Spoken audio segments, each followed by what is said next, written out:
Good evening. Good evening. Good evening, ma'am. Good evening, ma'am. Good evening. Good evening. Good evening, ma'am. Yeah, yes. ആരുമില്ലേ? Vacation മൂഡിലാണോ? 8 മണിക്കൊരു ക്ലാസ്സിൽ കയറണം. അതാണ് ഞാൻ നിങ്ങളുടെ time 6:30 ആക്കിയത്.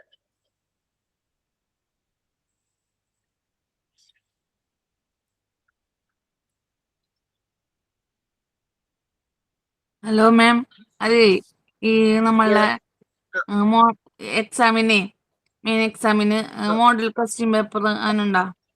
അന്നത്തെ പോലത്തെ മെയിൻ എക്സാമിന് മോഡൽ ക്വസ്റ്റ്യൻ പേപ്പറോ? മോഡൽ കിട്ടാൻ വേണ്ടിട്ടേ എങ്ങനെയാണ്? ഞാനൊന്ന് ചോദിക്കട്ടെ. അത് നിങ്ങൾക്ക് ഏതെങ്കിലും ബാച്ചിന്റെ ഒരെണ്ണം അയച്ചു തന്നിട്ടുണ്ടോ? എനിക്ക് ഒരു കുട്ടി അയച്ചു തരാന്ന് പറഞ്ഞിട്ടുണ്ട്, അയച്ചു തന്നിട്ടില്ല. കുട്ടിയുടെ കാര്യം എന്താ ചെയ്യുന്നത്? ഓഫീസിൽ നിങ്ങൾക്ക് നിങ്ങളുടെ ക്ലാസ് റൂമിൽ ഇല്ല.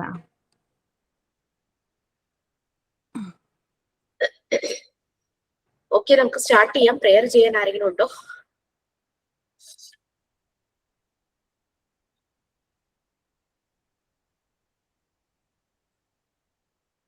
Yes. Anyone?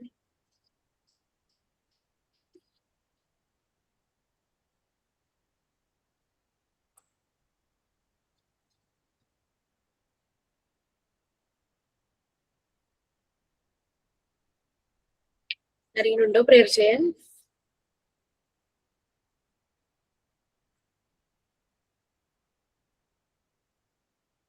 ഹലോ മാം, ഞാൻ ചെല്ലാം. നിന്നരൂപിയായ ദൈവമേ നിനക്ക് വന്ദനം, നന്മരൂപിയായ ദൈവമേ നിനക്ക് വന്ദനം. കിട്ടുന്നില്ല.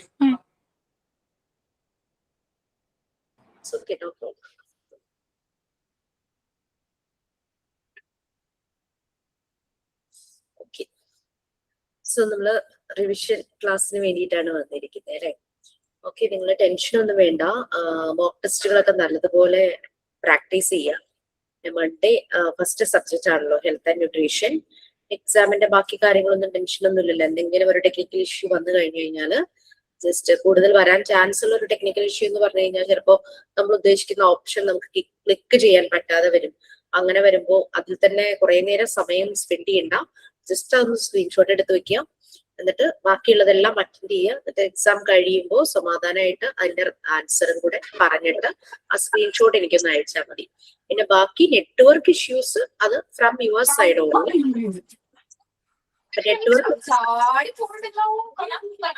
നെറ്റ്വർക്ക് ഒക്കെ നല്ല കറക്റ്റ് ആക്കിയിട്ട് വേണം ഇരിക്കാൻ. ഓക്കെ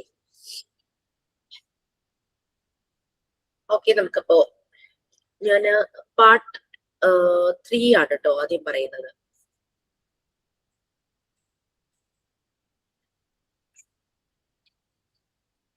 പാർട്ട് 3 ലാസ്റ്റ് യൂണിറ്റ്, അതായത് മോണ്ടിസോറി ടേംസ്. അതിന്റെ കുറെ മോക്ക് ടെസ്റ്റ് കുറെ ക്വസ്റ്റ്യൻസ് ഒക്കെ നിങ്ങൾക്ക് കിട്ടിയിട്ടുണ്ട്. നിങ്ങൾ നല്ല രീതിയിൽ തന്നെ ചെയ്തിട്ടുണ്ടാകും അല്ലേ? അതില് നമുക്ക് 2-3 ടേംസ് അല്ല, അഡാപ്ഷൻ എന്നൊരു ടേം ഉണ്ട്. അഡാപ്ഷൻ എന്ന് പറഞ്ഞു കഴിഞ്ഞാൽ നമ്മള് അഡ്ജസ്റ്റ് ചെയ്യുക. അതെന്ന് പറഞ്ഞു കഴിഞ്ഞാൽ നമ്മൾ ഇഷ്ടത്തോടു കൂടിയുള്ള അഡ്ജസ്റ്റ്മെന്റിനെയാണ് അഡാപ്ഷൻ എന്ന് പറയുന്നത്. അല്ലാണ്ട് ഫോഴ്സ്ഫുള്ളി ആ രീതിയിലല്ല. നമ്മളുടെ ശരിക്കുമുള്ളൊരു ഡെവലപ്മെന്റിന് നമ്മൾ സൊസൈറ്റിയിൽ ജീവിക്കുമ്പോൾ സാഹചര്യങ്ങളുമായിട്ടും നമ്മുടെ സറൗണ്ടിങ്സുമായിട്ടും എല്ലാം നമ്മൾ അഡ്ജസ്റ്റ് ചെയ്ത് പോകേണ്ടതുണ്ട്. ആ ഒരു അഡ്ജസ്റ്റ്മെന്റ്, ഇഷ്ടത്തോടു കൂടിയുള്ള അഡ്ജസ്റ്റ്മെന്റിനെയാണ് നമ്മൾ അഡാപ്ഷൻ എന്ന് പറയുന്നത്. Okay, next education. എഡ്യൂക്കേഷൻ എന്ന് പറഞ്ഞു കഴിഞ്ഞാൽ നമ്മളെ തന്നെ നമ്മൾ തിരിച്ചറിയുന്നത് ആണ് education. To finding oneself. നമ്മളുടെ പൊട്ടൻഷ്യൽ നമുക്ക് തിരിച്ചറിയാൻ പറ്റണം. അതാണ് എഡ്യൂക്കേഷൻ എന്നുള്ളത് കൊണ്ട് ഉദ്ദേശിക്കുന്നത്. പേജ് നമ്പർ ആയിട്ടല്ല, പാർട്ട് 3 ലാസ്റ്റ് യൂണിറ്റ് ആണ് പറയുന്നത് കേട്ടോ. അത് ബ്രീഫ് ചെയ്യണേ ഉള്ളൂ. Unit 3 last unit Montessori terms page number തന്നിട്ടുണ്ട് ആര്യ.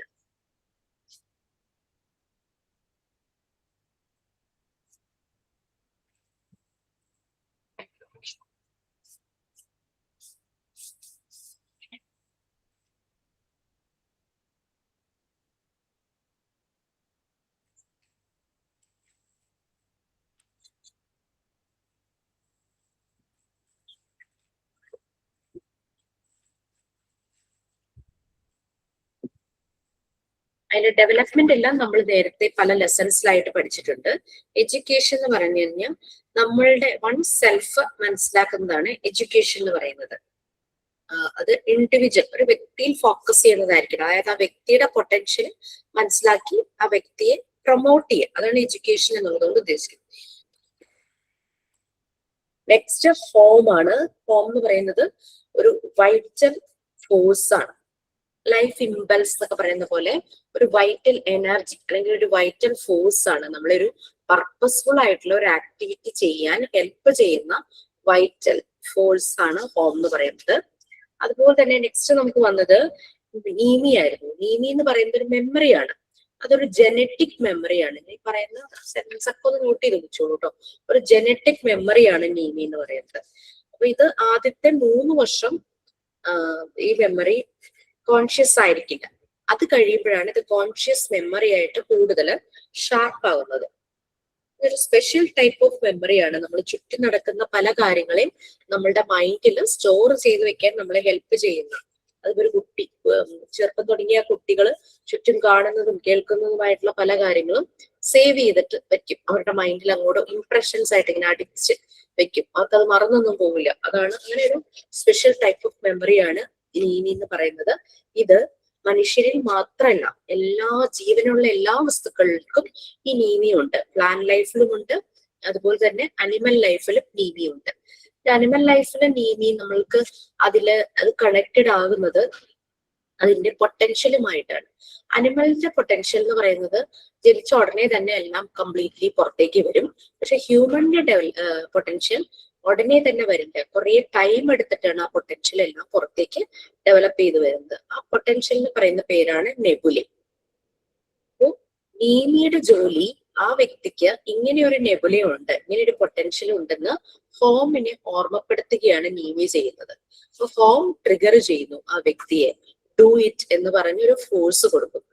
അങ്ങനെയാണ് ഒരു മനുഷ്യന്റെ ഡെവലപ്മെന്റിലേക്കുള്ള ആ ഒരു സ്റ്റെപ്പ് വരുന്നത്. ഇതാണ് ഹോമും നീമിയും നെബുലയും തമ്മിലുള്ള ആ ഒരു കണക്ഷൻ. മാം ആ പോയിന്റ് ഒന്നും കൂടെ ഒന്ന് പറയാവോ മാം? ഇപ്പൊ പറഞ്ഞ പോയിന്റ് ഒന്നും കൂടെ പറയാവോ? നീമിയും നെബുലയും തമ്മിലുള്ള. നീമി എന്ന് പറയുന്നത് നമുക്കൊരു പ്രിവാലന്റ് മെമ്മറിയാണ്, ഒരു ജനറ്റിക് മെമ്മറിയാണ്. അത് എല്ലാ ജീവജാലങ്ങളിലും ഉണ്ട്. പ്ലാന്റ്സിലും ഉണ്ട്, അനിമൽസിലും ഉണ്ട്, ജീവനുള്ള എല്ലാത്തിലും. ഈ പ്ലാന്റ്സില് ഫസ്റ്റ് ടൈപ്പ്, അതായത് നീമി തന്നെ 2 ടൈപ്പ് ആയിട്ടാണ് പറയുന്നത്. ഒന്ന് ഫിസിക്കൽ ആയിട്ടുള്ള നീമി, രണ്ടാമത്തത് മൈൻഡ് സൈക്കിക് ആയിട്ടുള്ള നീമി. അതിൽ ഫിസിക്കൽ ആയിട്ടുള്ള നീമിയാണ് എല്ലാ ജീവജാലങ്ങളിലും ഉള്ളത്. സൈക്കിക് നീമി എന്ന് പറയുന്നത് പ്ലാന്റ്സിലില്ല, ബാക്കി എല്ലാ ജീവജാലങ്ങളിലും ഉണ്ട്. അനിമൽസിന്റെ കേസ് എടുക്കുമ്പോൾ നമുക്കറിയാം ഈ മെമ്മറി പൊട്ടൻഷ്യലുമായിട്ട് കണക്റ്റഡ് ആണ്. അവരുടെ ഒരു ഇൻബോൺ പാറ്റേൺ ഉണ്ട്, കേപ്പബിലിറ്റീസ് ഉണ്ട്, ഇൻസ്റ്റിങ്ക്റ്റ് നമ്മൾ പറയും. അത് ജനിച്ച ഉടനെ തന്നെ ഡെവലപ്പ് ആകുന്നുണ്ട്. അതുകൊണ്ടാണ് അനിമൽസ് പെട്ടെന്ന് ഓടുന്നു, ചാടുന്നു, ഭക്ഷണം പാല് കുടിക്കാൻ സക്ക് ചെയ്യാനൊന്നും അവരെ ആരും പഠിപ്പിച്ചു തരണ്ട. അവരുടെ വീട് എവിടെയാണെന്നോ അവരെവിടെയാണ് അവർക്ക് ഷെൽട്ടർ എന്നോ ഒന്നും പറഞ്ഞു കൊടുക്കണ്ട. അവരെല്ലാം അങ്ങോട്ട് അവർ പെട്ടെന്ന് തന്നെ ലീഡ് ചെയ്ത് പൊക്കോളും. അതേസമയം അനിമൽ ബേബീസ് ഇൻകേപ്പബിൾ ആണ്. ജനിക്കുമ്പോൾ അവർ തന്നെത്താൻ ഒന്നും ചെയ്യാൻ തുടങ്ങില്ല.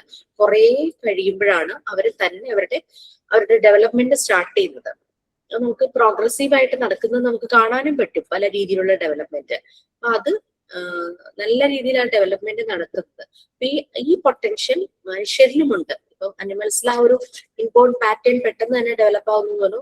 മനുഷ്യരിലും ഇത് ഇൻബോൺ ആയിട്ടുണ്ട്. അതിന് പറയുന്ന പേരാണ്, ആ പറയുന്ന പൊട്ടൻഷ്യലിന് പറയുന്ന പേരാണ് നെബുല എന്ന് പറയുന്നത്. അപ്പൊ നീമിക്ക് അറിയാം, അതായത് മെമ്മറിക്ക് അറിയാം ഇയാൾക്ക് ഇത് ചെയ്യാനായിട്ട് പറ്റും എന്നുള്ളത് മെമ്മറിക്ക് അറിയാം. അപ്പൊ നീമി എന്താ ചെയ്യുന്നതെന്ന് വെച്ച് കഴിഞ്ഞാല് ഇതിനെ ട്രിഗർ ചെയ്യാനുള്ള ഫോഴ്സ് ഓൾറെഡി ഈ വ്യക്തിയുടെ ഉള്ളിൽ തന്നെ ഉണ്ട്. അതാണ് ഹോം എന്ന് പറയുന്നത്. ആ ഒരു എനർജി, വൈറ്റൽ എനർജി ആണ് ഹോം. ഈ ഹോമിനെ കൊണ്ട് പുഷ് ചെയ്യിക്കും ഈ നെബുല ഈ വ്യക്തിയെ, അയാളുടെ ആ പൊട്ടൻഷ്യൽ. ഇപ്പൊ ഡ്രോയിങ് ആണെങ്കിൽ ആ ഡ്രോയിങ്, ഡാൻസിങ് ആണെങ്കിൽ ഡാൻസിങ്, മ്യൂസിക് ആണെങ്കിൽ മ്യൂസിക്, അത് പുഷ് ചെയ്യുന്നു. അത് പുഷ് ചെയ്യുന്ന ഫോഴ്സ് ആണ് ഹോം. അത് ഹോമിനെ ഓർമ്മപ്പെടുത്തുന്നത്. ഹോമിന് അറിയില്ല ഈ വ്യക്തിക്ക് ഇങ്ങനെ ഒരു പൊട്ടൻഷ്യൽ ഉണ്ടെന്ന്. അതറിയാവുന്ന ആള് നീമിയാണ്. നീമിക്ക് അറിയാം, കാരണം നമ്മുടെ മെമ്മറിയിലെല്ലാം സ്റ്റോർഡ് ആണ്. അപ്പൊ ഞാൻ ഇരുന്ന് മൂളിപ്പാട്ട് പാടുന്നു. അപ്പൊ ഞാൻ തന്നെ സ്വയം പറയുവാണ്, എനിക്ക് കുഴപ്പമില്ലാണ്ട് ടോണിൽ പാടാൻ പറ്റുമല്ലോ. അപ്പൊ ഞാനിങ്ങനെ ഇത് 2-3 പ്രാവശ്യം മൂളിപ്പാട്ട് പാടുമ്പോൾ ഞാനിത് മനസ്സിൽ പറയുമ്പോൾ എന്റെ സബ് കോൺഷ്യസ് മൈൻഡിൽ ഇതിങ്ങനെ സ്റ്റോർഡ് ആയിരിക്കും. അപ്പൊ ആ നമ്മുടെ സബ് കോൺഷ്യസ് മൈൻഡിൽ ഉണ്ടാകുന്ന ആ ഒരു തോട്ട്സ്, അതാണ് നമ്മുടെ ആക്ഷൻസ് ആയിട്ട് റിഫ്ലക്ഷനിലൂടെ വരുന്നത്, അല്ലെ? അത് ആക്ഷൻസ് ആയിട്ട് വരും. അപ്പൊ ഈ തോട്ടാണ് നമ്മുടെ മെമ്മറിക്ക് അറിയാം, സബ് കോൺഷ്യസ് മൈൻഡ് മെമ്മറിക്ക് അറിയാം ഇങ്ങനെ ഒരു കാര്യം അയാളുടെ ഉള്ളിലുണ്ട് എന്നുള്ളത്. മെമ്മറി ഹോമിനെ ഇൻഫോം ചെയ്യും. ബ്രെയിൻ ആണല്ലോ മെസ്സേജസ് കൊടുക്കുന്നത്, ഹോമിനെ ഇൻഫോം ചെയ്യും. ഇയാൾക്ക് ഇങ്ങനെ ഒരു കഴിവുണ്ട്, അയാളെ കൊണ്ട് അത് ചെയ്യിക്കും എന്നുള്ള രീതിയിൽ സിഗ്നൽ കൊടുക്കും. അപ്പൊ ഹോം എന്ത് ചെയ്യും? അയാളെ പുഷ് ചെയ്യും. ഡു ഇറ്റ് എന്ന് പറഞ്ഞു ഹോം പുഷ് ചെയ്യും.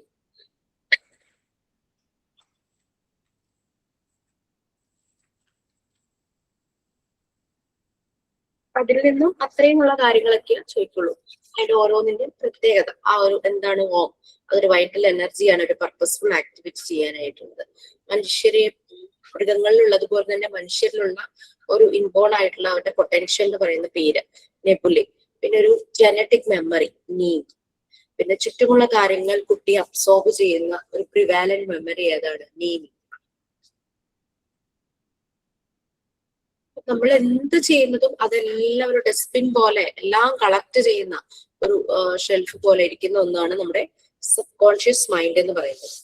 ഇത് നിങ്ങൾ ഓൾറെഡി ഇൻഡിവിജ്വൽ ഡിഫറൻസസിൽ പഠിച്ച കാര്യങ്ങളാണ് ആ ഫിസിക്കൽ ട്രീറ്റിലൊക്കെ വന്നത്. ഇത്രയുമാണ് യൂണിറ്റ് 10 എന്ന് പറയുന്നത്. യൂണിറ്റ് 7ലേക്ക് പോകുമ്പോൾ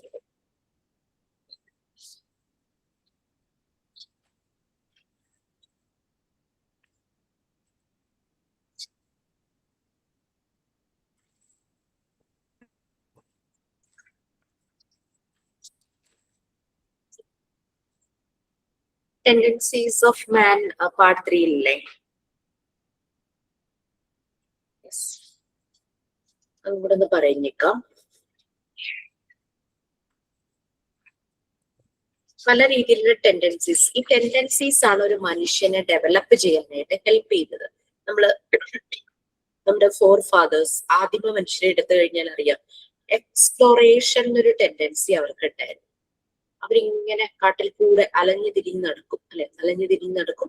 ഇവര് എക്സ്പീരിയൻസ് ചെയ്ത കുറെ കാര്യങ്ങള്, നല്ല വെയില്, മഞ്ഞ്, മഴ, അതുപോലെ തന്നെ മൃഗങ്ങൾ അറ്റാക്ക് ചെയ്യാൻ വരുന്നു. പിന്നെ അവര് നോക്കുമ്പോ മൃഗങ്ങളും പക്ഷികളും അവരുടേതായിട്ടുള്ള ഒരു ഷെൽട്ടർ താമസിക്കുന്നുണ്ട്. ഇത് കാണുമ്പോൾ ഞങ്ങൾക്കും ഇതിന്ന് മഴയിന്ന് ഇതിലൊക്കെ ഒരു പ്രൊട്ടക്ഷന് വേണ്ടിയിട്ട് അവരും ഗുഹകളിൽ താമസിക്കാനായിട്ട് തുടങ്ങി. അത് കഴിഞ്ഞ് തീ കണ്ടുപിടിച്ചു കഴിഞ്ഞപ്പോഴേക്കും അവര് തീയില് ഫുഡ് പച്ചക്ക് കഴിച്ചിരുന്നെല്ലാം അതിൽ ചുട്ട് കഴിക്കാനായിട്ട് തുടങ്ങി. അങ്ങനെ അങ്ങനെ അങ്ങനെ പുതിയ പുതിയ കാര്യങ്ങൾ അവർ എക്സ്പ്ലോർ ചെയ്യുകയാണ്. അപ്പം ഇവരുടെ കയ്യിൽ ആദ്യം ആയുധങ്ങളായിട്ട് യൂസ് ചെയ്തിരുന്നത് കമ്പും വടി അങ്ങനത്തെ സാധനങ്ങളൊക്കെ വെച്ചിട്ട് ഷാർപ്പാക്കിയിട്ടൊക്കെ ആയിരുന്നു. പക്ഷെ അതിനധികം ആയുസ് ഉണ്ടായിരുന്നില്ല, പെട്ടെന്ന് ഒടിഞ്ഞു പോകും. അങ്ങനെ ഇവര് ഈ മണ്ണിനടിയിലുള്ള കിഴങ്ങുകളൊക്കെ അവർ കഴിച്ച് ടേസ്റ്റ് ആയി കഴിഞ്ഞപ്പോഴേക്കും ഇത് കുത്തിയെടുക്കണമല്ലോ. അപ്പൊ അതിന് അങ്ങനെ അവർ മണ്ണ് പൊഴിക്കുന്ന സമയത്ത് അവർക്ക് മെറ്റലിന്റെ പീസസ് കിട്ടുന്നു. കുറച്ചുകൂടെ ഹെവിയാണ്, കുറച്ചുകൂടെ സ്ട്രോങ് ആണ്. അപ്പൊ അങ്ങനെ ഒരു മെറ്റൽ ഷാർപ്പൻ ചെയ്തിട്ട് അവർ പല രീതിയിലുള്ള ടൂൾസ് ഉണ്ടാക്കാനായിട്ട് തുടങ്ങി. പിന്നെ അവർക്ക് മനസ്സിലായി അവരാദ്യം ബ്ലെൻഡ് ആയിട്ടൊക്കെയാണ് ചെയ്തിരുന്നത്. പിന്നെ പോയിന്റഡ് ആയിട്ടുള്ള ഷാർപ്പായിട്ടുള്ള എഡ്ജസ് ഉള്ള ടൂൾസ് ഉണ്ടാക്കി തുടങ്ങി. പലതും മുറിക്കാൻ വേണ്ടി വരും, ആനിമൽസ് അറ്റാക്ക് ചെയ്യുമ്പോൾ അതുങ്ങൾ തിരിച്ച് അത് ഡിഫെൻഡ് ചെയ്യാനും ഒക്കെ. അങ്ങനെ അങ്ങനെ അങ്ങനെ അവർ എക്സ്പ്ലോർ ചെയ്ത് വന്നു. കുറച്ച് കഴിയുമ്പോൾ മണ്ണിൽ നിന്ന് കുഴിച്ചെടുക്കുന്നതിനൊക്കെ ടേസ്റ്റ് അവർക്ക് തീയില് പുഴുങ്ങിയപ്പോ കിട്ടി. അപ്പൊ അത് വീണ്ടും കൾട്ടിവേറ്റ് ചെയ്യണം എന്നൊരു ആഗ്രഹം അവർക്ക് തോന്നി. അപ്പൊ അങ്ങനെ അവര് അത് കുഴിച്ചിട്ട് അത് വളർത്താനായിട്ട് തുടങ്ങി. അതിന് വെള്ളം ആവശ്യമാണെന്ന് മനസ്സിലാക്കി. അപ്പൊ ഒരു ഗ്രൂപ്പായിട്ട് കമ്മ്യൂണിറ്റി പോലെ അവര് റിവർ സൈഡിലേക്ക് പോകുന്നു. അങ്ങനെയൊക്കെയാണ് നമ്മളുടെ പല സിവിലൈസേഷൻ ഒക്കെ ഡെവലപ്പ് ചെയ്ത് അല്ലെ. അപ്പൊ എക്സ്പ്ലോർ ചെയ്ത് ഇവർ പോയപ്പോഴാണ് ഇവർക്ക് മനസ്സിലായത് പുതിയ പുതിയ കണ്ടുപിടുത്തങ്ങൾ ഉണ്ടാകുന്നത്. അപ്പൊ മനുഷ്യന്റെ ഡെവലപ്മെന്റിന് വന്ന ഒരു ടെൻഡൻസിയാണ് എക്സ്പ്ലോറേഷൻ. ഈ എക്സ്പ്ലോറേഷൻ നമ്മളിൽ എല്ലാവരിലും ഉണ്ട് അല്ലെ. ഒരു അവധി ദിവസം കിട്ടിയാൽ എവിടെയെങ്കിലും നമ്മൾ ഔട്ടിങ് പോകും, പുതിയ പുതിയ സ്ഥലങ്ങൾ, പുതിയ പുതിയ ഫുഡ് എക്സ്പ്ലോർ ചെയ്യാനായിട്ട് പോകും.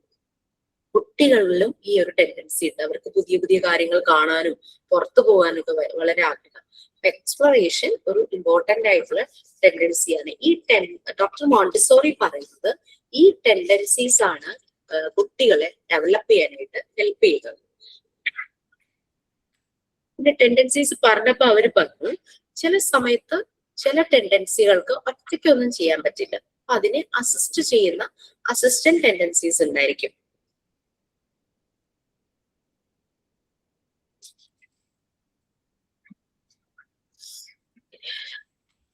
അങ്ങനെ ഗ്രിഗോറിയസ്നെസ് എന്ന് പറയുന്നത് ചില ആളുകൾക്ക് ഗ്രൂപ്പായിട്ട് ഇരിക്കാനായിട്ട് താല്പര്യമാണ്. അങ്ങനെയുള്ളതാണ് ഗ്രിഗോറിയസ്നെസ് എന്ന് പറയുന്നത്.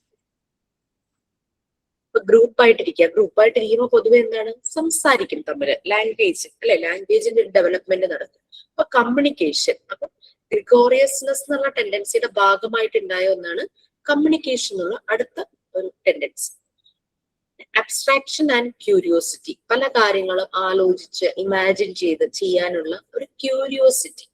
അബ്സ്ട്രാക്ട് ആയിട്ടുള്ള ഐഡിയാസിനെ വളരെ ക്രിയേറ്റീവ് ആയിട്ട് ആലോചിച്ച് അത് ഇമാജിൻ ചെയ്യാനായിട്ട് പറ്റുന്നു. ക്യൂരിയസ് ആണ്. അപ്പൊ ആ ഒരു curiosity. Okay,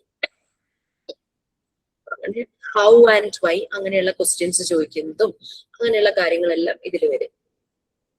next calculation, repetition, concentration, self control and work. ഒരു വർക്ക് ചെയ്യുമ്പോൾ നമ്മളത് പലതവണ ഇങ്ങനെ പ്ലാൻ എ പ്ലാൻ ബി എന്നൊക്കെ പറഞ്ഞ് സെറ്റ് ചെയ്യൂലേ. പ്ലാൻ എ വർക്ക് ചെയ്തില്ലെങ്കിൽ അടുത്തത് പ്ലാൻ ബി എന്നുള്ള രീതിയിൽ പോകും. നമ്മൾ പല രീതിയിലും ഒരു പ്രോബ്ലം സോൾവ് ചെയ്യാനായിട്ട് നമ്മൾ അതിന്റെ പല അനാലിസിസ് കാൽക്കുലേഷൻസ് നടത്തും. അത് കഴിഞ്ഞിട്ട് റിപ്പീറ്റ് ചെയ്യും, പലതവണ അത് റിപ്പീറ്റ് ചെയ്ത് നോക്കും, ശ്രദ്ധിക്കും, കോൺസെൻട്രേഷൻ. നമ്മൾ ചെയ്യുന്ന ഒരു ആക്ടിവിറ്റിയിൽ നമുക്ക് സെൽഫ് കൺട്രോൾ വരും. അങ്ങനെ നമ്മുടെ വർക്ക് പ്രോഗ്രസ് ആവും. ഇതെല്ലാം കണക്റ്റഡ് ആയിട്ട് വരുന്ന ടെൻഡൻസീസ് ആണ്.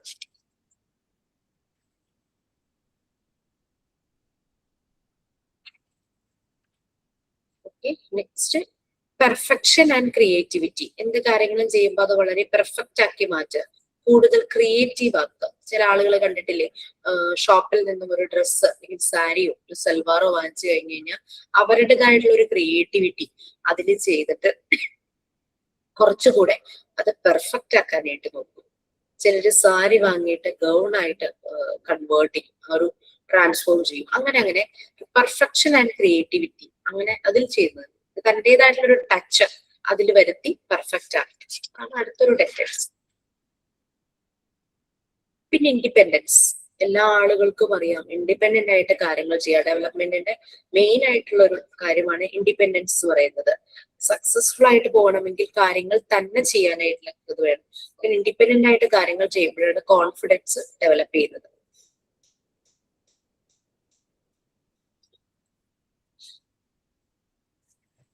ടെൻഡൻസിയെ കുറിച്ച് അത്രയൊക്കെ ഉള്ളൂ പറയാൻ. ടെൻഡൻസി നിങ്ങൾക്ക് ആരാ അടുത്ത്? ആതിര മാം അടുത്ത്.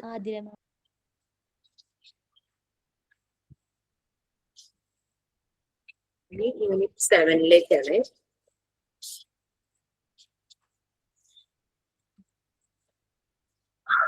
പ്രിപ്പയർഡ് എൻവിയോൺമെന്റ് ആയിരുന്നു നമ്മുടെ യൂണിറ്റ് 7.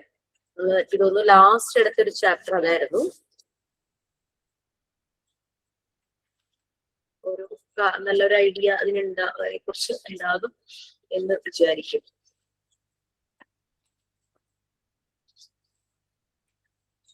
ആണെന്നില്ല.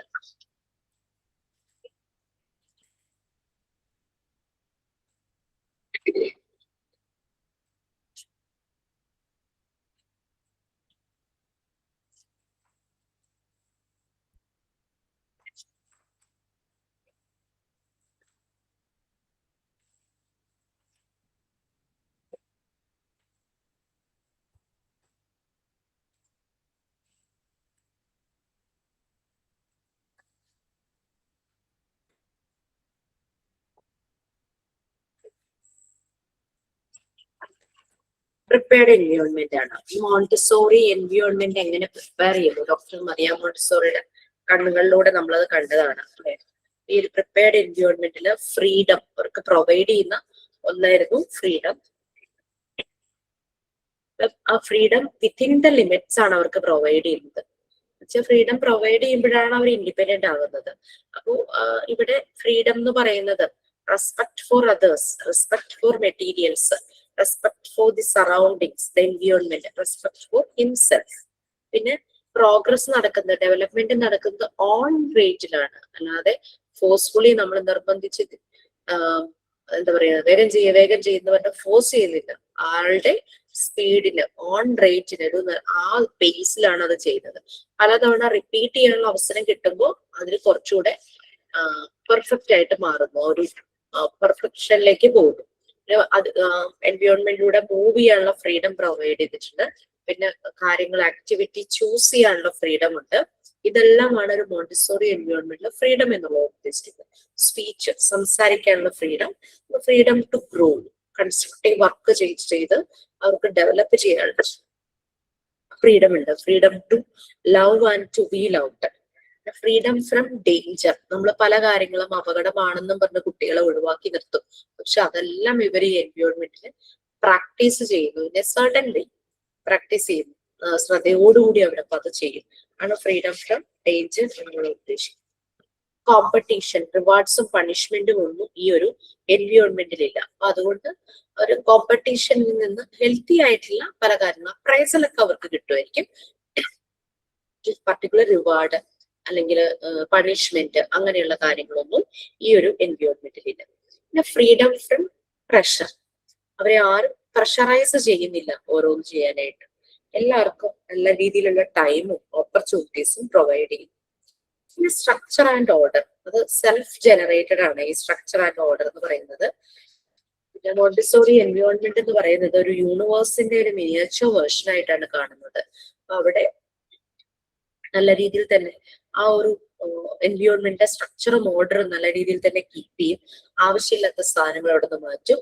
ഡാമേജ് ആയിട്ടുള്ളതുണ്ടെങ്കിൽ അതൊക്കെ റീപ്ലേസ് ചെയ്യുകയോ മാറ്റുകയോ ശരിയാക്കുകയോ ചെയ്യും. Reality and nature, Montessori method എന്ന് പറയുന്നത് connected with reality and nature ആണ്. എല്ലാ സാധനങ്ങളും അവിടെ റിയൽ ഒബ്ജക്ട്സ് കൊണ്ടുള്ളതാണ്.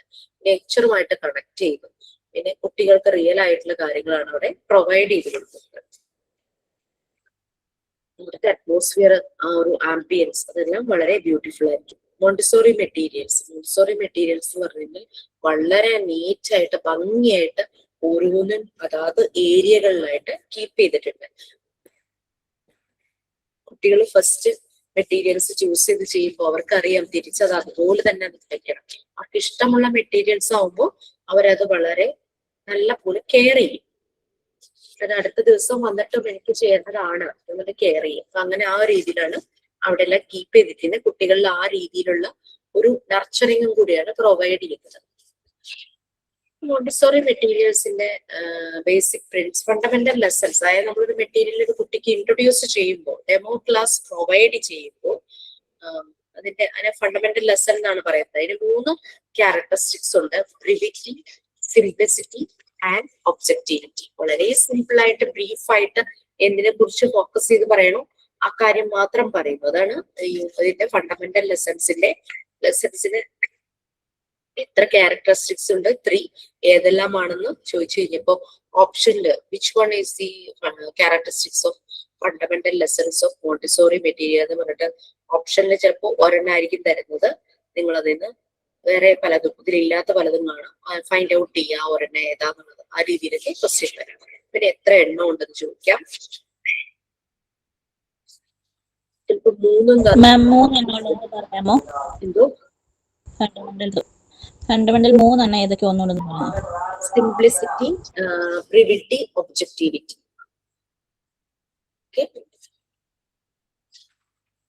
അതിൽ പിന്നെ അത്രയേ ഉള്ളൂ. പിന്നെ മോണ്ടിസോറി ഫെസിലിറ്റേറ്റർക്ക് ഏറ്റവും വേണ്ടുന്ന ഒരു quality observation. Qualities of A Montessori facilitator ഏറ്റവും വേണ്ടുന്ന ഒരു ക്വാളിറ്റി ഒബ്സർവേഷൻ. എല്ലാ ബാച്ചിലും ഞാൻ ചോദിക്കുന്നതാണ്.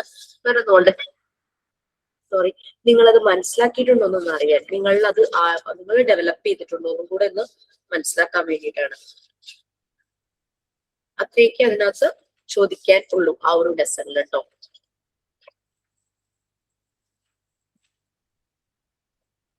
മോക്ക് ടെസ്റ്റ് കാര്യമായിട്ട് തന്നെ മോക്ക് ടെസ്റ്റുകൾ തന്നിട്ടുണ്ടല്ലോ. പിന്നെ നമുക്ക് 4th യൂണിറ്റ്, അതായത് സെൽഫ് കൺസ്ട്രക്ഷൻ അല്ലേ. സെൽഫ് കൺസ്ട്രക്ഷൻ എന്ന് പറഞ്ഞു കഴിഞ്ഞാൽ ഒരു കുട്ടി താനേ ഡെവലപ്പ് ആകാനായിട്ട് കുട്ടിയെ ഹെൽപ്പ് ചെയ്യുന്ന 2 ടൂൾസ് ഉണ്ട്. ഒന്ന് സെൻസിറ്റീവ് പീരീഡും അബ്സോർബന്റ് മൈൻഡും. ഈ സെൻസിറ്റീവ് പീരീഡ് പല ഏരിയയിലുള്ള സെൻസിറ്റിവിറ്റിയെ കുറിച്ച് നമ്മൾ പറഞ്ഞു. ആ മോക്ക് ടെസ്റ്റിൽ ഞാൻ കുറെ ക്വസ്റ്റ്യൻസ് പ്രൊവൈഡ് ചെയ്തിട്ടുണ്ട്. അതെല്ലാം നിങ്ങൾ നല്ല രീതിയിൽ പ്രാക്ടീസ് ചെയ്തിട്ടുണ്ടെങ്കിൽ ഡെഫിനറ്റ്ലി നല്ലപോലെ അതിന്റെ ആൻസേഴ്സ് എഴുതാനായിട്ട് പറ്റും. പിന്നെ ഏജ് വൈസ് ഉള്ള ക്വസ്റ്റ്യൻസ് ഒന്നും ഫ്രം മൈ സൈഡ് ഉണ്ടാവില്ല. കാരണം അതൊരു ജനറൽ കൺസെപ്റ്റ് ആണ്. നമുക്ക് ഒട്ടും പറയാൻ പറ്റില്ല ഈ ഏജിൽ ഇത് തന്നെ സംഭവിക്കും എന്നുള്ളത്. നമുക്ക് അങ്ങനെ എല്ലാ കുട്ടികളിലും അത് അങ്ങനെ തന്നെ ആവണമെന്നില്ല.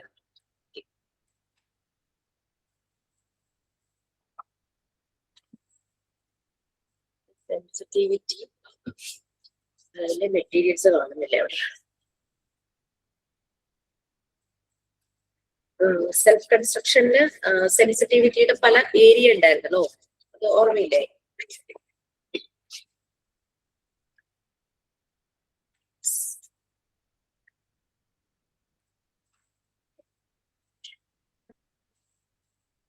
സെൻസിറ്റീവ് പീരീഡും അബ്സോർബന്റ് മൈൻഡും ആയിരുന്നു ആ 2 ടൂൾസ്. 6 സെൻസിറ്റീവ് പീരീഡ്സ് ആയിരുന്നു. സെൻസിറ്റീവ് ടു ഓർഡർ, കാര്യങ്ങൾ ഓർഡർ ആയിട്ട് സിസ്റ്റമാറ്റിക് ആയിട്ട്. അഡൾട്ടിന്റെ ഓർഡർ ആവണമെന്നില്ല കുട്ടിക്കുള്ളത്. പിന്നെ അവരുടെ 5 സെൻസസ് യൂസ് ചെയ്തിട്ട് അവർ പഠിക്കുന്നത്. പിന്നെ സോഷ്യലൈസ് ചെയ്യുന്നത്, അതിന്റെ സെൻസിറ്റിവിറ്റി. ലാംഗ്വേജിനോട് കാണിക്കുന്ന സെൻസിറ്റിവിറ്റി. വാക്കിംഗ്, നടക്കാൻ കാണിക്കുന്ന ഒരു സെൻസിറ്റിവിറ്റി.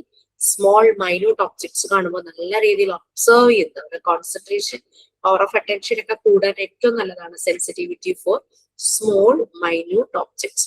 ചില ചെറിയ ക്ലാസ്സുകളിൽ പ്രീ സ്കൂളിലോ അല്ലെങ്കിൽ പ്ലേ സ്കൂളിലൊക്കെ കുട്ടികൾക്ക് മൈന്യൂട്ട് ഒബ്ജക്ട്സ് കൊടുക്കും, ഹാർംഫുൾ ആകാത്തത് കേട്ടോ.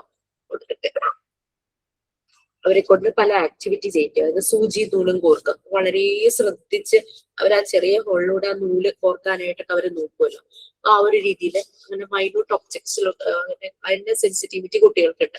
അവരുടെ കോൺസെൻട്രേഷൻ ഇംപ്രൂവ് ചെയ്യാനായിട്ട് അത് ഹെൽപ്പ് ചെയ്യും. ശരിയല്ലാത്തൊരു എൻവയോൺമെന്റ് ആണെങ്കിൽ ഈ സെൻസിറ്റിവിറ്റി ഒക്കെ വളരെ ലോ ആയിരിക്കും. പിന്നെ അബ്സോർബന്റ് മൈൻഡ്. ഈ അബ്സോർബന്റ് മൈൻഡ് 2 രീതിയിലാണ് ഡിവൈഡ് ചെയ്തിരിക്കുന്നത്, സ്പ്ലിറ്റ് ചെയ്തിരിക്കുന്നത്. അൺകോൺഷ്യസ് മൈൻഡ് 0 to 3 ഇയേഴ്സും, അതുപോലെ തന്നെ കോൺഷ്യസ് മൈൻഡ് 3 to 6 ഇയേഴ്സ് ആണ് കോൺഷ്യസ് മൈൻഡ് വരുന്നത്. അൺകോൺഷ്യസ് മൈൻഡും കോൺഷ്യസ് മൈൻഡും ആ രീതിയിലാണ് അബ്സോർബന്റ് മൈൻഡ്. നീമി പറഞ്ഞത് സെയിം തന്നെയാണ് കേട്ടോ. അത് നീമി നമ്മൾ പറഞ്ഞത് ഇത് തന്നെയല്ലേ, ചുറ്റുപാടുമുള്ളതിനെ അബ്സോർബ് ചെയ്യും. അപ്പം അവിടെ നീമി എന്നൊരു പേരിട്ട് വിളിച്ചു, ഇവിടെ അബ്സോർബന്റ് മൈൻഡ് ആണ് പറഞ്ഞത്. 3 to 6 ഇയേഴ്സിൽ അവർ അബ്സോർബ് ചെയ്യുമ്പോൾ അവർക്ക് ആ സെൻസ് ഉണ്ട്, what is real, what is fact എന്നുള്ള രീതിയിൽ സെൻസ് കുട്ടികൾക്കുണ്ട്. പക്ഷെ 3 വയസ്സ് വരെ അവർക്ക് ആ സെൻസ് ഇല്ല, അവരെല്ലാം മുന്നോട്ട് വീഴും, അങ്ങ് അബ്സോർബ് ചെയ്യും. Next 3rd unit, law of natural development.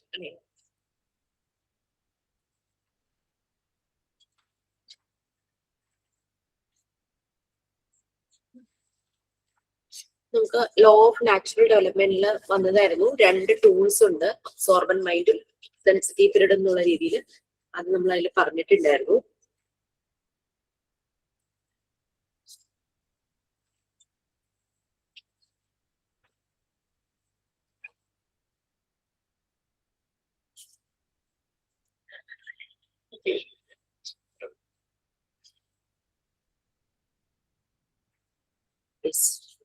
നമുക്കറിയാം ആനിമൽ ബേബീസിനെ കമ്പയർ ചെയ്യുമ്പോൾ ബർത്ത് ആ ടൈമിൽ ഹ്യൂമൻ ബേബീസ് ഇൻകേപ്പബിൾ ആണെന്ന് നമ്മൾ പറഞ്ഞു.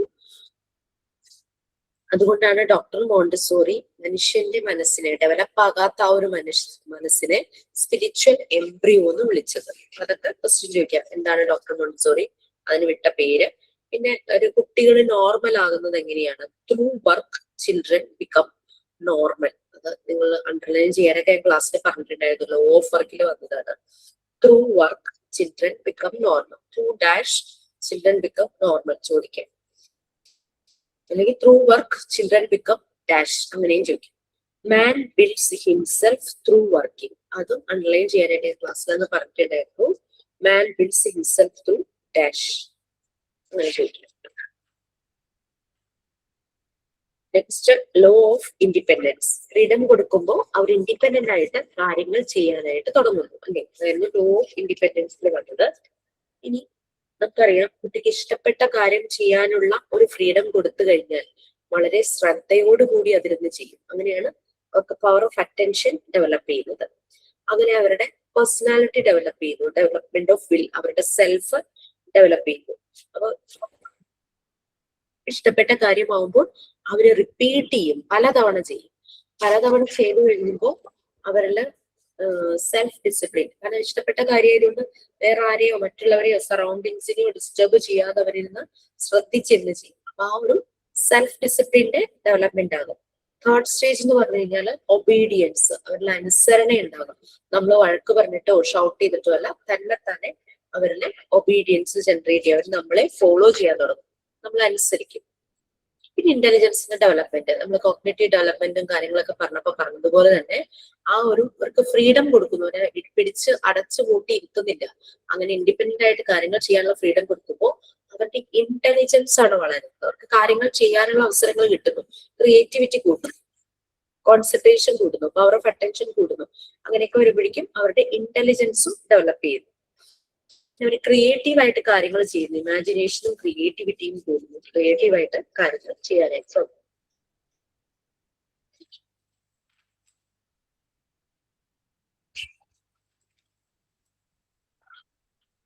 പിന്നെ ഇമോഷണൽ ആൻഡ് സ്പിരിച്വൽ ലൈഫ് അവർക്ക് ഇന്ററാക്ഷനിലൂടെയും മറ്റുള്ളവർ ചെയ്യുന്ന കാണുമ്പോൾ ആ ഒരു ഷെയറിങ് കെയറിങ് ഒക്കെ കാണുമ്പോൾ ഒരു മ്യൂച്വൽ റെസ്പോൺസിബിലിറ്റി അത് ഫീൽ ചെയ്യുന്നു. പിന്നെ അഡൽട്സ് എപ്പോഴും കുട്ടികൾക്ക് പ്രാധാന്യം കൊടുക്കണം, അതൊക്കെ നമ്മൾ പറഞ്ഞു.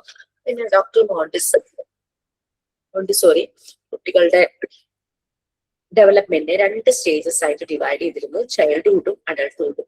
ഈ 2 സ്റ്റേജസിനെ വീണ്ടും പീരീഡ് ആയിട്ട് ഡിവൈഡ് ചെയ്തു. അങ്ങനെ 4 പീരീഡ്സ്. ഡെവലപ്മെന്റ് സ്റ്റേജസിനെ ഡോക്ടർ മോണ്ടിസോറി എത്ര പീരീഡ് ആയിട്ട് ഡിവൈഡ് ചെയ്തു ക്വസ്റ്റ്യൻ ചോദിക്കാം. 4 പീരീഡ്സ്. എത്ര സ്റ്റേജസ് എന്ന് ചോദിച്ചാൽ 2 സ്റ്റേജസ്. പീരീഡ് എന്ന് ചോദിച്ചാൽ 4 സ്റ്റേജസ്. അത് തന്നെ എത്ര ഫോർമേറ്റീവ് പ്ലെയിൻസ് ചോദിച്ചു കഴിഞ്ഞാൽ 4.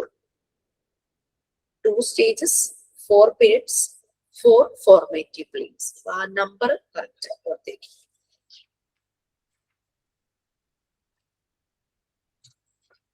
അതിൽ എത്രയും കാര്യങ്ങളേ ഉള്ളൂ കേട്ടോ. 4 ഫോർമേറ്റീവ് പീരീഡ്സ് ആണ് മിസ്. 4 ഫോർമേറ്റീവ് പ്ലെയിൻസ്, അത് തന്നെയാണ് 4 പീരീഡ്. ഏജ് വെച്ചിട്ട് നമ്മൾ 0 to 6, 6 to 12, 12 to 18, 18 to 24 അങ്ങനെ 4 പീരീഡ് ആയിട്ട് ഡിവൈഡ് ചെയ്തിട്ടുണ്ടല്ലോ കുട്ടികൾ. അങ്ങനെ 24 എന്ന് പറയുമ്പോൾ ബ്രെയിനിന്റെ ബോത്ത് സൈഡ്സ് ഡെവലപ്പ് ആകും, മെച്യൂർ ആകുന്ന ടൈമാണ്. ഇന്റലക്ച്വൽ ലെവലും ഇമോഷണൽ ലെവലും മെച്യൂർ ആയ ആ ഒരു ടൈമാണ് 24 വയസ്സിലുള്ളത്. അതുകൊണ്ടാണ് 4 പീരീഡ് ആയിട്ട് 24 ഇയേഴ്സ് വരെ ആയി അങ്ങനെ ഡിവൈഡ് ചെയ്തത്. ഓക്കെ, ആ ഒരു ചാപ്റ്ററിൽ അത്രയേ ഉള്ളൂ. പിന്നെ നിങ്ങൾക്ക് മോണ്ടിസോറി മെത്തേഡും ട്രഡീഷണൽ മെത്തേഡും തമ്മിലുള്ള ഡിഫറൻസസ് അറിയാലോ. മോണ്ടിസോറി മെത്തേഡ് എന്ന് പറഞ്ഞു കഴിഞ്ഞാൽ ചൈൽഡ് സെന്റേഡ് ആണ്. ട്രഡീഷണൽ മെത്തേഡ് ടീച്ചർ സെന്റേഡ് ആണ്. ടീച്ചറാണ് ഡോമിനന്റ് ട്രഡീഷണലില്. ഇവിടെ കുട്ടികൾക്കാണ് പ്രാധാന്യം. പിന്നെ ഗ്രൂപ്പ് ലേണിംഗ് ആണ് ട്രഡീഷണൽ മെത്തേഡിൽ. മോണ്ടിസോറി മെത്തേഡിൽ ഇൻഡിവിജ്വൽ ലേണിംഗ് ആണ്. ഓരോ കുട്ടിക്കും ഓരോ ആക്ടിവിറ്റി അവരുടെ പൊട്ടൻഷ്യൽ അനുസരിച്ചാണല്ലോ കൊടുക്കുന്നത്. ഇൻഡിവിജ്വൽ ലേണിംഗ് ആണ്. പിന്നെ ട്രഡീഷണൽ മെത്തേഡിൽ ടീച്ചറാണ് കറക്റ്റ് ചെയ്യുന്നത്. മോണ്ടിസോറി മെത്തേഡിൽ ഓട്ടോ കറക്ഷൻ ആണ്. കൊടുക്കുന്ന മെറ്റീരിയൽ ആ രീതിയിലാണ് ഡിസൈൻ ചെയ്തിരിക്കുന്നത്. ഓട്ടോ എഡ്യൂക്കേഷൻ, തന്നെത്താനെ പഠിക്കാനും സെൽഫ് കറക്ഷൻ ആ ഒരു രീതിയിൽ വരുന്ന രീതിയിലാണ് മെത്തേഡ് വരുന്നത്. അങ്ങനെയുള്ള ആ ഒരു കമ്പാരിസൺ അതൊരു ടേബിൾ ആയിട്ട് തന്നെ ഒരു 2 പേജായിട്ട് തന്നെ നിങ്ങൾക്ക് തന്നിട്ടുണ്ടല്ലോ. ഇത് അറിയാലോ ഡോക്ടർ മറിയം മോണ്ടിസോറി എങ്ങനെ ഇത് സ്റ്റാർട്ട് ചെയ്തു, എന്തായിരുന്നു അവരുടെ ഉദ്ദേശം, അതൊക്കെയായിരുന്നു ഫസ്റ്റ് യൂണിറ്റില്.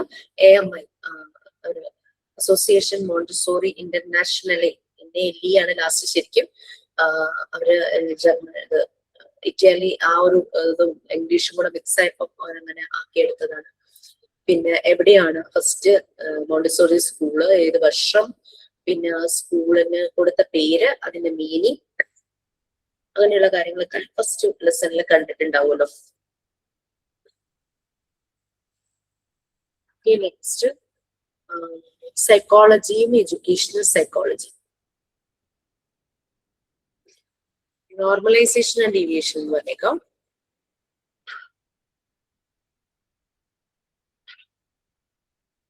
അല്ലെങ്കിൽ നമ്മൾ പറഞ്ഞു man builds himself through working, already നേരത്തെ പറഞ്ഞിട്ടുണ്ടായിരുന്നു. അതുപോലെ തന്നെ ഒരു കുട്ടിയുടെ മൈൻഡും ബോഡിയും രണ്ടും വർക്ക് ഇൻ യൂണിസൺ അങ്ങനെയായിരിക്കണം. അല്ലെങ്കിൽ ഈ കുട്ടി ഡീവിയേറ്റഡ് ആയി പോകും. മനസ്സും ശരീരവും ഒരേപോലെ യൂണിസൺ ആയിട്ട് വർക്ക് ചെയ്യണം. Otherwise the child will be deviated.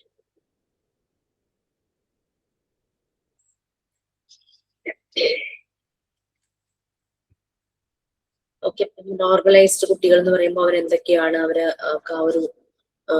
അവരുടെ രീതികളും, ഡീവിയേറ്റഡ് ആയിട്ടുള്ള കുട്ടികൾ എന്ന് പറയുമ്പോൾ ഏതൊക്കെ രീതിയിൽ കാണിക്കും, അങ്ങനെയുള്ള കാര്യങ്ങളൊക്കെ വന്നു.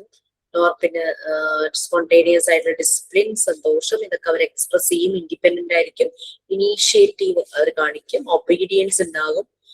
സെൽഫ് ഡിസിപ്ലിൻ, അതാണ് സ്പോണ്ടേനിയസ് സെൽഫ് ഡിസിപ്ലിൻ.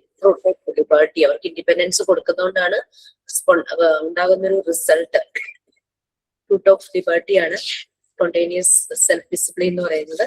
പിന്നെ ഏതെങ്കിലും ഒരു ഓർഡർ ആ കുട്ടിക്ക് ഉണ്ടായിരിക്കും. Love of order, love of work, activities ചെയ്യാനുള്ള ഒരു ഇഷ്ടം, സന്തോഷമൊക്കെ ഉണ്ടാകും. പിന്നെ നല്ല കോൺസെൻട്രേഷൻ ആയിരിക്കും. നല്ല നാച്ചുറൽ ആയിട്ടുള്ള ഒരു concentration, complete natural concentration, profound spontaneous concentration. പിന്നെ റിയാലിറ്റിയുമായിട്ട് എപ്പോഴും കണക്റ്റഡ് ആയിരിക്കും കുട്ടി. നോർമലൈസ്ഡ് നമുക്കറിയാം, ഒരു മോണ്ടിസോറി എൻവയോൺമെന്റിൽ വരുന്ന കുട്ടികൾ നോർമലൈസ്ഡ് തന്നെ ആവണമെന്നില്ല. ഒരു ഡീവിയേഷൻസ് ഉണ്ടാകും. അത് നമ്മൾ ഒബ്സർവ് ചെയ്ത് ഫൈൻഡ് ഔട്ട് ചെയ്തിട്ട് ഡീവിയേറ്റഡ് ആയിട്ടുള്ള കുട്ടികളെ ത്രൂ ആക്ടിവിറ്റീസിലൂടെ നമ്മൾ നോർമലൈസ്ഡ് ആക്കുക എന്നുള്ളതാണ്. ഇത് നോർമലൈസ്ഡ് കുട്ടികളുടെ കാറ്റഗറി, അവരെ കാറ്റഗറൈസ് ചെയ്തിട്ടുണ്ട്, ക്ലാസ് ചെയ്തിട്ടുണ്ട്. ഡീവിയേറ്റഡ്, നോർമലൈസ്ഡ് അല്ല, ഡീവിയേറ്റഡ് കുട്ടികളെ. അപ്പൊ അത് നോട്ടി, അതുപോലെ തന്നെ വീക്ക് ചിൽഡ്രൻ, ബ്രൈറ്റ് ചിൽഡ്രൻ, ആ ഒരു രീതിയിലാണ് കാറ്റഗറൈസ് ചെയ്തിരിക്കുന്നത്. അതായത് നോട്ടി ചിൽഡ്രൻ, ഹൈപ്പർ ആക്റ്റീവ്, ആ ഒരു രീതിയിലൊക്കെ. ചിലപ്പോൾ ടാൻട്രംസ്, ബാഡ് ടെമ്പർ, ദേഷ്യം കാണിക്കും, ചിലപ്പോൾ ചവിട്ടും, കടിക്കും, അങ്ങനെയൊക്കെ കാണിക്കുന്ന നോട്ടി ആ ഒരു വിഭാഗം. പിന്നെ അതുപോലെ തന്നെ വീക്ക് ചിൽഡ്രൻ, അവരൊക്കെ നല്ല കുട്ടികൾ, ഒന്നും ഒരു അനക്കവും ഇല്ല, ഒന്നും മിണ്ടും ഇല്ല, ഒരു ശല്യമില്ല, അങ്ങനെ പറയുന്ന ഒരു വിഭാഗം ഉണ്ടല്ലോ, അവരും ഡീവിയേറ്റഡ് തന്നെയാണ്. കാരണം അവരൊന്നും ചെയ്യുന്നില്ല, ആക്റ്റീവായിട്ട് ഒന്നും ചെയ്യുന്നില്ല. ഒരു കുട്ടിയുടെ ആ പ്രായത്തിൽ ചെയ്യേണ്ട ആക്ടിവിറ്റീസിലൊന്നും അവർ ഇൻവോൾവ് ആകുന്നില്ല. നെക്സ്റ്റ്, ബ്രൈറ്റ് ചിൽഡ്രൻ, അത് നല്ല ബുദ്ധി കൂടിയിട്ടുള്ള കുട്ടിയായിരിക്കും. അവർ അവരുടേതായ ഒരു ലോകം ഉണ്ടാക്കി അതിനകത്ത് ജീവിക്കും. ചുറ്റുപാട് നടക്കുന്നതിനെ കുറിച്ച് അവർ ബോധർ ചെയ്യുന്നില്ല.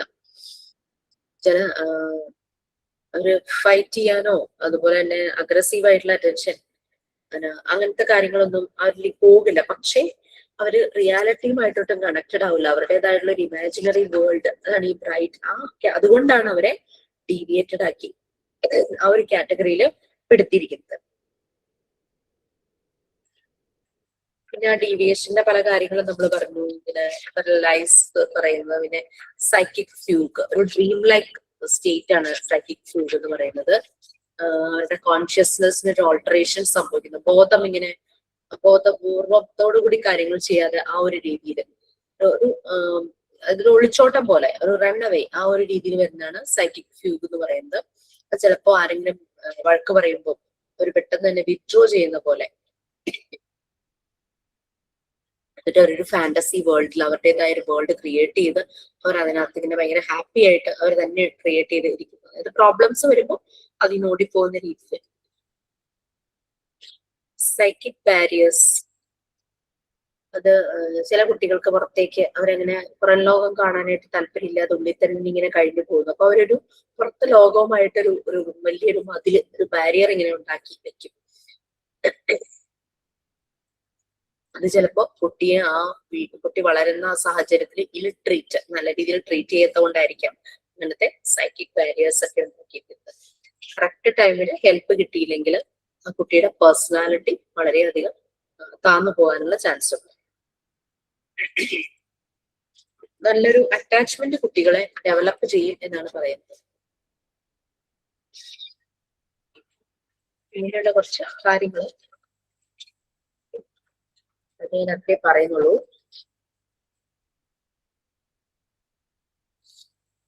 ഇനി സൈക്കോളജിയും എഡ്യൂക്കേഷൻ സൈക്കോളജിയും എന്ന് പറഞ്ഞേക്കാം.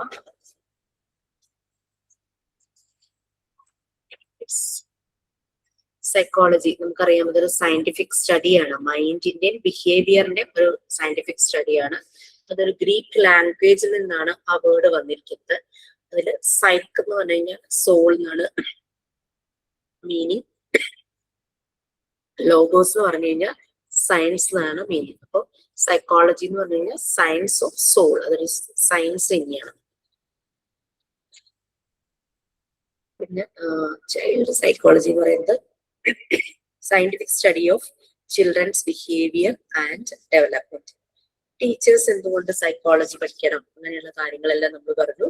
കുട്ടികളെ മനസ്സിലാക്കാൻ വേണ്ടിയിട്ടാണ്, കുട്ടികളുടെ ബിഹേവിയർ മനസ്സിലാക്കാൻ വേണ്ടിയിട്ടാണ്, അവരുമായി നല്ല രീതിയിൽ കമ്മ്യൂണിക്കേറ്റ് ചെയ്യാനായിട്ട് ടീച്ചർക്ക് പറ്റണം. അപ്പൊ അവരുടെ ബിഹേവിയർ മനസ്സിലാക്കണം, അവരുടെ ജനറൽ ബിഹേവിയർ, അവരുടെ ഇൻഡിവിജ്വൽ ബിഹേവിയർ, ഒരു ഗ്രൂപ്പിലാക്കുമ്പോൾ അവരുടെ ബിഹേവിയർ, ഇതെല്ലാം അവരുടെ ഫാമിലി ബാക്ക്ഗ്രൗണ്ട്, സോഷ്യൽ ബാക്ക്ഗ്രൗണ്ട്, ഇതെല്ലാം മനസ്സിലാക്കാനായിട്ട് ടീച്ചർക്ക് പറ്റും. വളരുന്ന എൻവയോൺമെന്റിൽ അവർ വളരെയധികം പ്രോബ്ലംസ് ഫേസ് ചെയ്യുന്നു, അതുകൊണ്ടാണെന്ന് പറഞ്ഞു. പിന്നെ അതിൽ പറയുന്ന പിയാജെ, ഫ്രൂയിഡ്, ഇതൊക്കെ നമ്മൾ ഓൾറെഡി കണ്ടതാണ് അല്ലെ. അവരുടെ ഓരോ ഒബ്സർവേഷൻസ് എല്ലാം നമ്മൾ കണ്ടു. റിക്സന്റെ സ്റ്റേജസ്, പേഴ്സണാലിറ്റി ഡെവലപ്മെന്റിനെ കുറിച്ചുള്ള റിക്സന്റെ സ്റ്റേജ്, ബട്ടോസ്കിയുടെയൊക്കെ നമ്മൾ കണ്ടിട്ടുണ്ട് ഉണ്ടായിരുന്നു. Next educational psychology.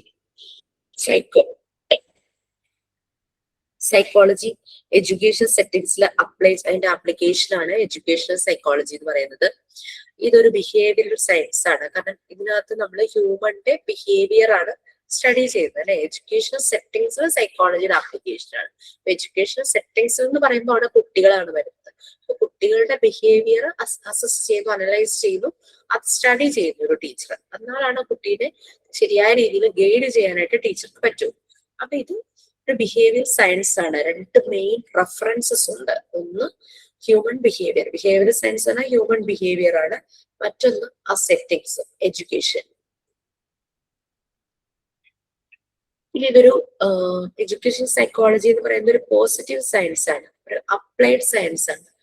അതുപോലെ തന്നെ ഒരു ഗ്രോയിങ് സയൻസ് ആണ്, വളർന്നുകൊണ്ടിരിക്കുകയാണല്ലേ. എല്ലാ വർഷവും എഡ്യൂക്കേഷൻ സിസ്റ്റത്തിലും ഉണ്ടാകുന്ന അപ്ഗ്രഡേഷൻ, എഡ്യൂക്കേഷൻ സൈക്കോളജിയും അപ്ഗ്രേഡ് ചെയ്യും. അപ്പൊ ഇത് ഗ്രോയിങ് സയൻസ് ആണ്. പിന്നെ ഇതൊരു പ്രാക്ടിക്കൽ ബേസ്ഡ് ആയിട്ടുള്ള ഒരു സയൻസ് ആണ് എഡ്യൂക്കേഷൻ സൈക്കോളജി എന്ന് പറയുന്നത്. അതുകൊണ്ട് ഇതൊരു നോർമേറ്റീവ് സയൻസ് അല്ല, നോർമേറ്റീവ് സയൻസും അല്ല, തിയറിയെ മാത്രം ബേസ് ചെയ്യുന്നത്. എഡ്യൂക്കേഷൻ സൈക്കോളജി തിയറിയെ കംപ്ലീറ്റ് ബേസ് ചെയ്ത് വർക്ക് ചെയ്യുന്ന ഒന്നല്ല. പ്രാക്ടിക്കൽ ഓരോ കുട്ടിയും യൂണീക്ക് ആണ്. അപ്പൊ നമുക്ക് എല്ലാ തിയറിയും എല്ലാ കുട്ടിയിലും ആപ്ലിക്കബിൾ അല്ല. അപ്പൊ കുട്ടികൾക്കനുസരിച്ച് നമ്മൾ കാര്യങ്ങൾ മാറ്റിക്കൊണ്ടിരിക്കും. അതുകൊണ്ടാണ് ഇതൊരു പ്രാക്ടിക്കൽ ബേസ്ഡ് ആണെന്ന് പറയുന്നത്, നോർമേറ്റീവ് സയൻസ് അല്ല. എഡ്യൂക്കേഷണൽ സൈക്കോളജി പോസിറ്റീവ് സയൻസ് ആണ്, അപ്ലൈഡ് സയൻസ് ആണ്, ഗ്രോയിങ് സയൻസ് ആണ്, പക്ഷെ നോർമേറ്റീവ് സയൻസ് അല്ല. അത് അങ്ങനെ ഓപ്ഷൻ ചോദിക്കാം. Education psychology is not a dash science, ഈ പറഞ്ഞതെല്ലാം ഓപ്ഷൻ കൊടുക്കാം. നോർമേറ്റീവ് ഉണ്ടെങ്കിൽ നമുക്ക് നോർമേറ്റീവ് ആയിരിക്കും നമ്മുടെ ആൻസർ. അല്ലെങ്കിൽ education psychology is a dash science, അതിന്റെ positive, applied, growing, all of this കൊടുത്തു കഴിഞ്ഞാൽ നമുക്കറിയാം പോസിറ്റീവ് ആണ്, അപ്ലൈഡ് ആണ്, ഗ്രോയിങ് ആണ്, ഓൾ ഓഫ് ദീസ് ആണ് ആൻസർ. സ്റ്റുഡൻസിനെ മനസ്സിലാക്കാനായിട്ട് ടീച്ചർക്ക് കഴിയുന്നു, അവരുടെ എബിലിറ്റി പിടികിട്ടുന്നു ഒരു ടീച്ചർക്ക്. ഓക്കെ,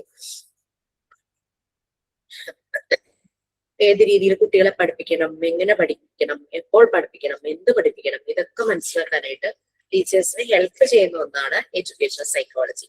എഡ്യൂക്കേഷണൽ സൈക്കോളജിയിൽ 5 കീ ഫാക്ടേഴ്സ് ഉണ്ട് മെയിൻ ആയിട്ട്. ലേണർ, സ്റ്റുഡന്റ്, അത് ലേണർ എന്ന് പറയുന്നത് സ്റ്റുഡന്റ് ആണ്. പിന്നെ ഫെസിലിറ്റേറ്റർ അല്ലെങ്കിൽ ടീച്ചർ, എഡ്യൂക്കേറ്റർ എന്ത് വേണേലും പറയാം. ഫെസിലിറ്റേറ്ററും എഡ്യൂക്കേറ്ററും ആയിരിക്കും കൂടുതൽ നല്ലത്.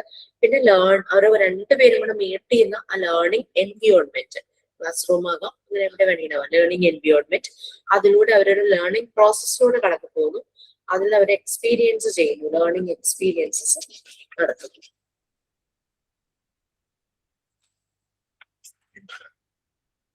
പിന്നെ എഡ്യൂക്കേഷൻ സൈക്കോളജി അത് നമുക്ക് അപ്ലൈ ചെയ്യാൻ പറ്റുന്ന അതിന്റെ മെത്തേഡ്സ് ഓഫ് എഡ്യൂക്കേഷൻ സൈക്കോളജി. അതിൽ നമ്മൾ ഫസ്റ്റ് ചിലതിനൊക്കെ നല്ല കോസ്റ്റ് ഉണ്ട്, എക്സ്പെൻസ് ഉണ്ട്. നമ്മൾ പറഞ്ഞ ഒന്നാണ് introspection, self examination. Gratitude expression ഒക്കെ നടത്തുന്നത് ഇൻട്രോസ്പെക്ഷനിലാണ് കേട്ടോ. കുട്ടി ഇങ്ങനെ കുട്ടി വീട്ടില് അല്ലെങ്കിൽ ഏതെങ്കിലും ടീച്ചർമാരുടെ കയ്യിൽ നിന്നൊക്കെ അതിന്റെ എന്തിനുള്ള ഒന്നും പഠിക്കില്ല അങ്ങനെയുള്ള ഒരു കമന്റ്സ് ഒക്കെ കേട്ട് കഴിയുമ്പോൾ അവനുള്ളിൽ തന്നെ അങ്ങ് നിറയ്ക്കുക. I am not good for anything, ഞാനൊരു യൂസ്ലെസ് ആണെന്നൊക്കെ അവന് തന്നെ തോന്നുകയാണ്.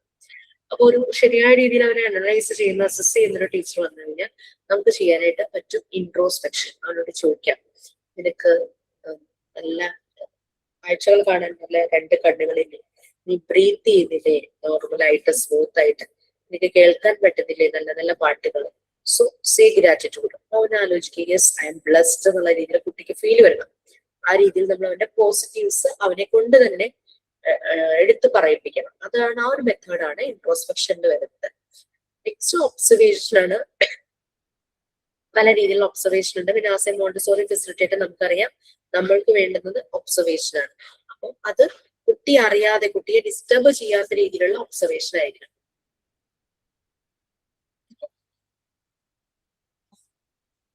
നമുക്ക് കൺട്രോൾഡ് ഒബ്സർവേഷൻ നടത്താം, അൺകൺട്രോൾ. നമ്മളും കൂടെ അതിനകത്ത് ഇരുന്നിട്ട് എന്തെങ്കിലും ആക്ടിവിറ്റി ആണെങ്കിൽ നമ്മളും കൂടെ പാർട്ടിസിപ്പന്റ് ആയിട്ട് അങ്ങനെ പല രീതിയിൽ ഒബ്സർവേഷൻ നടത്താം.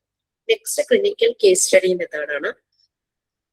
ഇതെന്ന് പറയുന്നത് ഇതിനെ കേസ് ഹിസ്റ്ററി മെത്തേഡ് എന്നും പറയും. ക്ലിനിക്കൽ മെത്തേഡ്സിനെ കേസ് സ്റ്റഡി അല്ലെങ്കിൽ കേസ് ഹിസ്റ്ററി മെത്തേഡ് എന്നും പറയും. പിന്നെ എക്സ്പെരിമെന്റൽ ഓർ സയന്റിഫിക് മെത്തേഡ് ഇതിന്റെ കോസ്റ്റ്ലി ആയിരിക്കും, കുറെ റിസോഴ്സസ് ഒക്കെ വേണ്ടി വരും.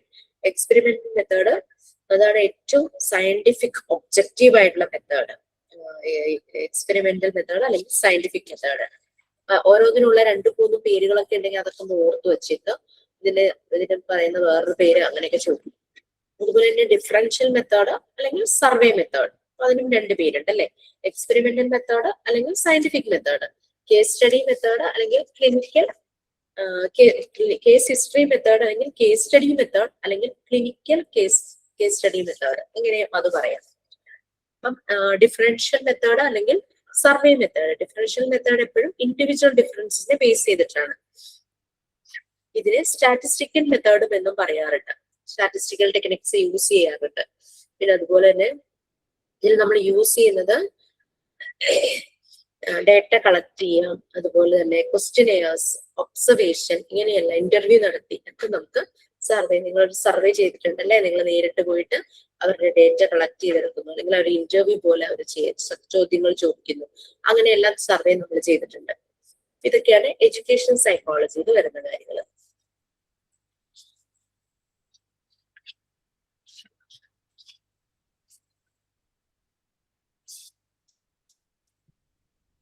നെക്സ്റ്റ് ഡെവലപ്മെന്റില്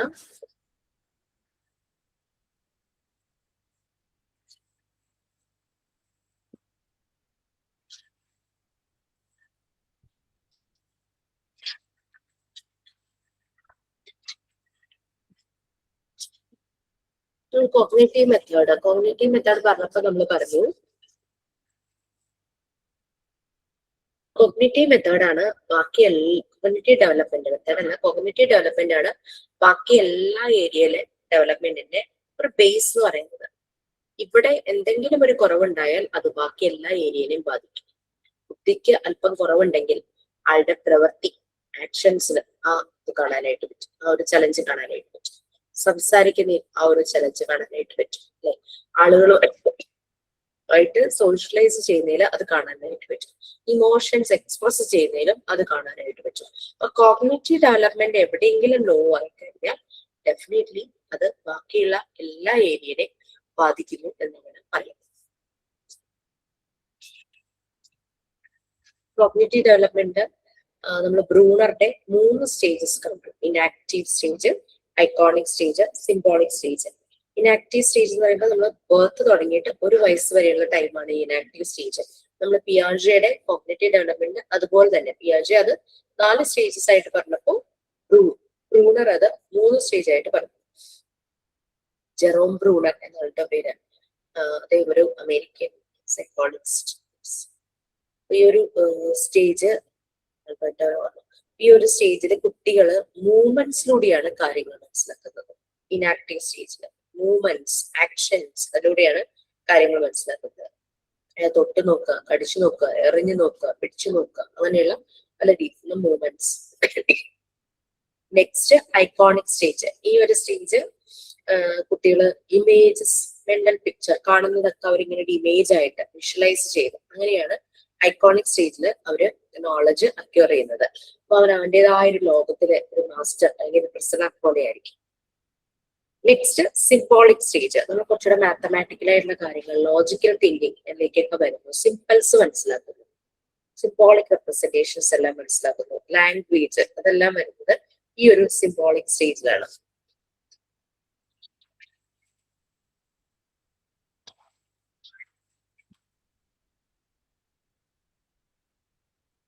പിന്നെ ഒരു കുട്ടിയുടെ ഡെവലപ്മെന്റില് പാരന്റ്സിന്റെയും ടീച്ചേഴ്സിന്റെയും റോള്, അത് കുട്ടിക്ക് നല്ല വാം ആൻഡ് നർച്ചറിങ് ആയിട്ടുള്ള എൻവിയോൺമെന്റ് പ്രൊവൈഡ് ചെയ്യും.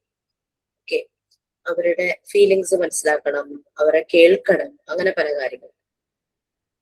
പിന്നെ കുട്ടികളെ പാർഷ്യാലിറ്റി, ബയസ്ഡ് ആയിട്ടുള്ള രീതിയിലുള്ള പെരുമാറ്റങ്ങൾ, കമ്പയർ ചെയ്യരുത് കുട്ടികളെ, അങ്ങനെയുള്ള പല കാര്യങ്ങളും നമ്മൾ പറഞ്ഞിട്ടുണ്ടായിരുന്നു.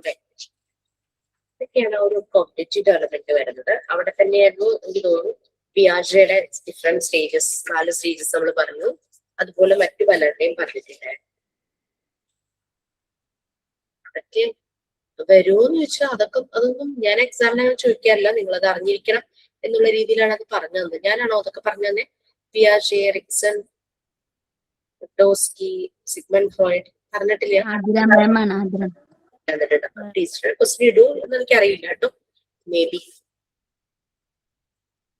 ലാംഗ്വേജ് ഡെവലപ്മെന്റ് 4 സ്കിൽസ് വേണം അല്ലെ? Listening, speaking, reading and writing, ഇതെല്ലാം വരും. ഈ സ്റ്റേജിൽ കുട്ടികൾക്ക് പല രീതിയിലുള്ള ആക്ടിവിറ്റീസും ഗെയിംസും അങ്ങനെയുള്ളതെല്ലാം കൊടുക്കും. അതവരുടെ ലിസണിങ്, സ്പീക്കിംഗ് ഒക്കെ ഇമ്പ്രൂവ് ചെയ്യും. അല്ലെങ്കിൽ തന്നെ ഒരു കുഞ്ഞ് ജനിച്ചു കഴിയുമ്പോൾ നമ്മൾ ഇടയ്ക്കിടയ്ക്ക് ടെസ്റ്റ് ചെയ്യും അല്ലെ, അവര് കേൾക്കുന്നുണ്ടോ, അവരെന്തെങ്കിലും പറയാൻ ശ്രമിക്കുന്നുണ്ടോ, അതൊക്കെ നമ്മളിങ്ങനെ ടെസ്റ്റ് ചെയ്തുകൊണ്ടേയിരിക്കും. ലാംഗ്വേജ് ഞാനല്ലേ എടുത്തത്? ആണോ? ഞാനാണോ എടുത്തേ? ഇല്ലല്ലോ. യെസ്. അപ്പൊ മാം മിക്കവാറും ചോദിക്കാറുള്ള ക്വസ്റ്റ്യൻസ് ആ ഒരു എന്താ പറയാ ബുള്ളറ്റ് പോയിന്റ്സ് കൊടുത്തിട്ടുണ്ട്. ഓരോ ഏജിലും എങ്ങനെയാണ് ലാംഗ്വേജ് വർക്ക്, അത് പ്രാക്ടിക്കലി ആബ്സെന്റ് ആണ്. ചെറിയ ചെറിയ സൗണ്ട്സ് ത്രോട്ടിൽ നിന്ന് വരും ഒരു 4 weeks ഒക്കെ ആകുമ്പോൾ. പിന്നെ അങ്ങനെ ഓരോരോ ഡെവലപ്മെന്റ്സ് വരുന്ന കാര്യം. ബാബ്ലിംഗ് സ്റ്റേജ് ഉണ്ടാവും, പിന്നെ 2 or more വേർഡ്സ് പറയും, ടെലഗ്രാഫിക് സെന്റൻസസ്, അങ്ങനെ സിംപിൾ സെന്റൻസസ് അങ്ങനെയൊക്കെ പറയാൻ തുടങ്ങും എന്നൊക്കെ പറഞ്ഞിട്ട് ഉണ്ട് അല്ലെ.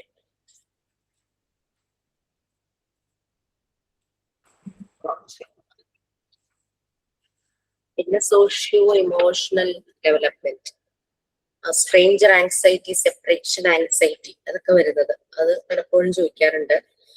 സ്ട്രേഞ്ചർ ആങ്സൈറ്റി എങ്ങനെയാണ് വരുന്നത്? സെപ്പറേഷൻ, അമ്മയിൽ നിന്നൊന്ന് മാറുമ്പോഴേക്കും ആ ഒരു സെപ്പറേഷൻ ആങ്സൈറ്റി വരുന്നു.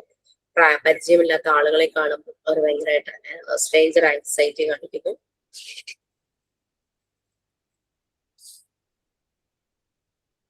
പിന്നെ ഇമോഷണൽ ഡെവലപ്മെന്റിനെ ഇൻഫ്ലുവൻസ് ചെയ്യുന്ന ഫാക്ടേഴ്സ് ഏതൊക്കെയാണ്? അങ്ങനത്തെ കാര്യങ്ങളൊക്കെയാണ്. പിയർ ഗ്രൂപ്പിന്റെ ഇൻഫ്ലുവൻസ്, അവരുടെ ഫാമിലിയുടെ ഇൻഫ്ലുവൻസ്, പിന്നെ വളരുന്ന സാഹചര്യം, ടീച്ചർമാരുടെ റോള്, ഇതെല്ലാം എന്താണ് എന്നുള്ളതാണ്. ജസ്റ്റ് ചെറിയ ചെറിയ ചാപ്റ്റേഴ്സ് നിങ്ങൾക്ക് വായിക്കാം. കുട്ടി സോഷ്യലൈസ് ചെയ്യുന്നതിൽ ഫാമിലിയുടെ ഒരു ഇമ്പോർട്ടൻസ് വളരെ കൂടുതലാണ്. നമ്മൾ അങ്ങനെ സോഷ്യലൈസ് ചെയ്യാതെ വളർത്തുന്ന ഒരു കുട്ടി സ്കൂളിലേക്ക് ചെല്ലുമ്പോഴേക്കും ഭയങ്കരമായിട്ട് ഇൻട്രോവേർട്ട്, ആ ഒരു ഉൾവലിയ ഒരു പ്രകൃതം കാണിക്കും, വിത്ഡ്രോ ചെയ്യാൻ തുടങ്ങും. പലരിക്കും ഇനീഷ്യേറ്റീവ് ആയിട്ട് പല ആക്ടിവിറ്റീസിലേക്കും വരാനായിട്ട് മടിക്കും. അപ്പോൾ ഫാമിലി തന്നെയാണ് ഫസ്റ്റ് ഇമ്പോർട്ടന്റ് ആയിട്ടുള്ള ഒരു ഫാക്ടർ കുട്ടികളുടെ ഡെവലപ്മെന്റിന്.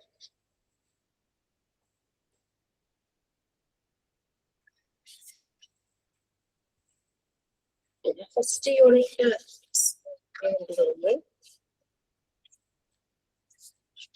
ഹെൽത്ത് ആൻഡ് ഹൈജീനും മെന്റൽ ഹെൽത്ത് ആൻഡ് ഹൈജീനും മെന്റൽ ഹെൽത്ത് ആൻഡ് ഹൈജീൻ അതിന്റെ PFAയുടെ നോട്ട്സും ഞാൻ തന്നിട്ടുണ്ട്. PFA എന്താന്ന് നിങ്ങൾക്ക് അറിയാം അല്ലെ? മെന്റൽ ഹെൽത്ത് ആൻഡ് ഹൈജീനില് നമ്മൾക്ക് മെന്റൽ ഹെൽത്തിലേക്ക് നമ്മളെ കൊണ്ടുപോകുന്ന മീൻസ് ആൻഡ് മെഷേഴ്സ് ആണ് മെന്റൽ ഹൈജീൻ എന്ന് പറയുന്നത്. പിന്നെ PFA കൊടുക്കുന്ന ഒരാള് വളരെ കാം ആൻഡ് പേഷ്യന്റ് ആയിരിക്കണം അല്ലെ? ജഡ്ജ് ചെയ്യരുത് മറ്റുള്ളവരെ, സ്വന്തം കഥ ഇങ്ങനെ വാദോരാതെ പറയരുത്, വളരെ കാം ആൻഡ് പേഷ്യന്റ് ആയിട്ടുള്ള ഒരാളായിരിക്കണം. പിന്നെ PFAയുടെ action principles, look, listen, link ഏതെങ്കിലും ഒന്ന് തന്നിട്ട് which one is the action principle of PFA എന്ന് ചോദിക്കാം. ഏതെങ്കിലും ഒന്ന്, അല്ലെങ്കിൽ മൂന്നും തന്നിട്ട് ഓൾ ഓഫ് ദിസ് തന്നിട്ട് അങ്ങനെയും ചോദിക്കാം. അപ്പൊ ഏതൊക്കെയാണ് ആക്ഷൻ പ്രിൻസിപ്പിൾസ് നിങ്ങളൊന്ന് അറിഞ്ഞിരിക്കുക. ലുക്ക്, ലിങ്ക്, ലിസൺ അങ്ങനെയുള്ള കാര്യങ്ങൾ. എങ്ങനെയുള്ള ആളുകൾക്കാണ് PFA വേണ്ടത്? അത് ചിലപ്പോൾ ഓപ്ഷൻസ് ഉണ്ടാകും. വളരെ ഹാപ്പി ആയിട്ടുള്ള ആള് അല്ല, വളരെയധികം ഇമോഷണലി ഡൗൺ ആയിട്ടിരിക്കുന്ന ഒരു വ്യക്തി, അങ്ങനെ അങ്ങനെ ചോദിക്കാം. പിന്നെ ഒരു വ്യക്തിക്ക് പ്രത്യേകിച്ച് ഫിസിക്കൽ ഇൽനെസ് ഒന്നുമില്ല, ശരീരത്തിന് അസുഖമൊന്നുമില്ല, പക്ഷെ സിവിയർ ഹെഡേക്ക് ആണ്, എന്തുകൊണ്ടാണെന്ന് ചോദിക്കാം. ദാറ്റ് ഇസ് ഓപ്ഷനിൽ ചിലപ്പോൾ ടെൻഷൻ ഉള്ള ഒരു ഓപ്ഷൻ ഉണ്ടെങ്കിൽ, അല്ലെങ്കിൽ ആൻസൈറ്റി ഒരു ഓപ്ഷൻ ഉണ്ടെങ്കിൽ നിങ്ങൾക്ക് അത് ടിക്ക് ചെയ്യാം. ഓക്കെ അല്ലെ, നമുക്ക് ഫിസിക്കൽ ഇൽനെസ് ഒന്നും ഇല്ല, പക്ഷെ ഭയങ്കര തലവേദന, അതിന്റെ റീസൺ എന്തായിരിക്കും? നമുക്ക് അതിന് ടെൻഷൻ അല്ലെങ്കിൽ ആൻസൈറ്റി കൊണ്ട് ആണ് വരുന്നത്. നമ്മുടെ മൈൻഡിന്റെ ഒരു മൈൻഡിലുണ്ടാകുന്ന ഒരു ആക്ടിവിറ്റിയുടെ റിഫ്ലക്ഷൻ ആണ് ബോഡിയിലൂടെ കാണിക്കുന്നത് അല്ലെ. കാര്യങ്ങൾ വരുന്നുണ്ട്. പിന്നെ നമ്മൾ first modern concept first unit ചെയ്യാനാണ് ഇവിടുത്തെ health, physical fitness and wellness. നമ്മൾ അതിനകത്ത് വെൽനസ് കുറച്ച് ഡീറ്റെയിൽ ആയിട്ട് പഠിച്ചില്ലേ? റീസെന്റ് റിസർച്ച് ചെയ്തുകൊണ്ടിരിക്കുന്ന വെൽനസ് ഏതാണ്? ക്ലൈമറ്റ് വെൽനസ് അല്ലെ. റിസർച്ച് ചെയ്തുകൊണ്ടിരിക്കുന്ന വെൽനസ് ക്ലൈമറ്റ് വെൽനസ് ആണ്. നമ്മൾ സോഷ്യലൈസ് ചെയ്യുന്നു, അത് ഏത് വെൽനസുമായിട്ട് കണക്റ്റഡ് ആണ്? സോഷ്യൽ വെൽനസ് വരാം. പിന്നെ ഒരു മനുഷ്യന് വേണ്ടുന്നത് കുറേ വർഷം ജീവിച്ചിരിക്കുവാണോ അതോ നല്ല ക്വാളിറ്റിയോടുകൂടി ജീവിച്ചിരിക്കുകയാണോ? ഏതാണ് ബെറ്റർ? ക്വാളിറ്റി ഓഫ് ലൈഫ്, അങ്ങനെയുള്ള കുറെ കാര്യങ്ങളൊക്കെ. പിന്നെ നിങ്ങൾക്ക് ഫിസിക്കൽ ഫിറ്റ്നസ്, 3 രീതിയിലുള്ള ഫിസിക്കൽ ഫിറ്റ്നസ് ഉണ്ടല്ലേ. HRPF, CRPF എന്നൊക്കെ പറഞ്ഞിട്ട് SRPF എന്നൊക്കെ പറഞ്ഞ 3 ഫിസിക്കൽ ഫിറ്റ്നസിനെ 3 കാറ്റഗറി ആയിട്ട് ഡിവൈഡ് ചെയ്തിരിക്കുന്നു. അതൊക്കെ അങ്ങനെയുള്ള വളരെ സിമ്പിൾ കാര്യങ്ങൾ നമ്മൾ കാര്യമായിട്ടൊക്കെ അത് പഠിച്ചിട്ടുണ്ട്. ഓക്കെ, അപ്പൊ ഇത്രയേ ഉള്ളൂ. ശരിക്കും പറഞ്ഞു കഴിഞ്ഞാൽ നിങ്ങൾ ടെൻഷൻ ഒന്നും വേണ്ട. പിന്നെ എക്സാമിന് എന്തെങ്കിലുമൊക്കെ ബുദ്ധിമുട്ട് ടെക്നിക്കലി ഉണ്ടാവുകയാണെങ്കിൽ പെട്ടെന്ന് തന്നെ ഒന്ന് ഇൻഫോം ചെയ്യാം. എക്സാം കഴിഞ്ഞ ഉടനെ തന്നെ ഒന്ന് ഇൻഫോം ചെയ്യാം. അതിൽ ടെൻഷൻ അടിച്ച് അപ്പൊ നിൽക്കേണ്ട ആവശ്യമില്ല. പിന്നെ നമ്മൾ എക്സാമിന്റെ ഒരു ഓതന്റിസിറ്റിക്ക് വേണ്ടിയിട്ടാണ് വീഡിയോ ഓൺ ചെയ്യാൻ പറയുന്നത്. ചിലർക്ക് ചില പേഴ്സണൽ കാര്യങ്ങൾ കൊണ്ട് ഓൺ ചെയ്യാൻ പറ്റാത്തവരുണ്ട്, കൊച്ചു ബേബീസ് ഒക്കെ ഉള്ളവരുണ്ട്. അപ്പൊ അതൊക്കെ ഒന്ന് നേരത്തെ ഇൻഫോം ചെയ്യുവാണെങ്കിൽ അത് ആരാണെന്നുള്ള ആ ഒരു പേര് ഇൻവിജിലേറ്റേഴ്സിന് കൊടുക്കാം. പിന്നെ അവർക്ക് അതിനനുസരിച്ച് അവരത് നോക്കിക്കോളും. കാരണം നമ്മളിങ്ങനെ വളരെ സീരിയസ് ആയിട്ടൊരു എക്സാം എഴുതുമ്പോൾ കുറെ പേര് എന്താ പറയാ, കുറെ പേര് ഇരുന്ന് വീഡിയോ ഓൺ ചെയ്ത് ആ രീതിക്ക് എഴുതുന്നു, കുറെ പേര് വീഡിയോ ഓഫ് ചെയ്തിട്ട് എഴുതുന്നു. വീഡിയോ ഓൺ ചെയ്ത് എഴുതുന്നവർക്ക് ഒരു ബുദ്ധിമുട്ട് തോന്നുമല്ലോ. ഞങ്ങൾ വളരെ സത്യസന്ധമായി ചെയ്യുമ്പോൾ വീഡിയോയിൽ ഇല്ലാതെ കുറെ പേര് ഓൺലൈനാണ്. നമുക്ക് ഒരു ട്രസ്റ്റ് നിങ്ങളോട് എല്ലാവരോടും ഉണ്ടാവും. ആ ഒരു ട്രസ്റ്റ് ആണ് ശരിക്കും നമ്മൾ മുന്നോട്ട് കൊണ്ടുപോകും. Just do like that. അതാണ്, അതുകൊണ്ടാണ് പറയുന്നത്. ഓക്കെ ഓക്കെ തന്നെ എന്തെങ്കിലും ഉണ്ടോ? യാത്ര കഴിഞ്ഞ് വന്നതിന് ചുമ, പല്ലുവേദന.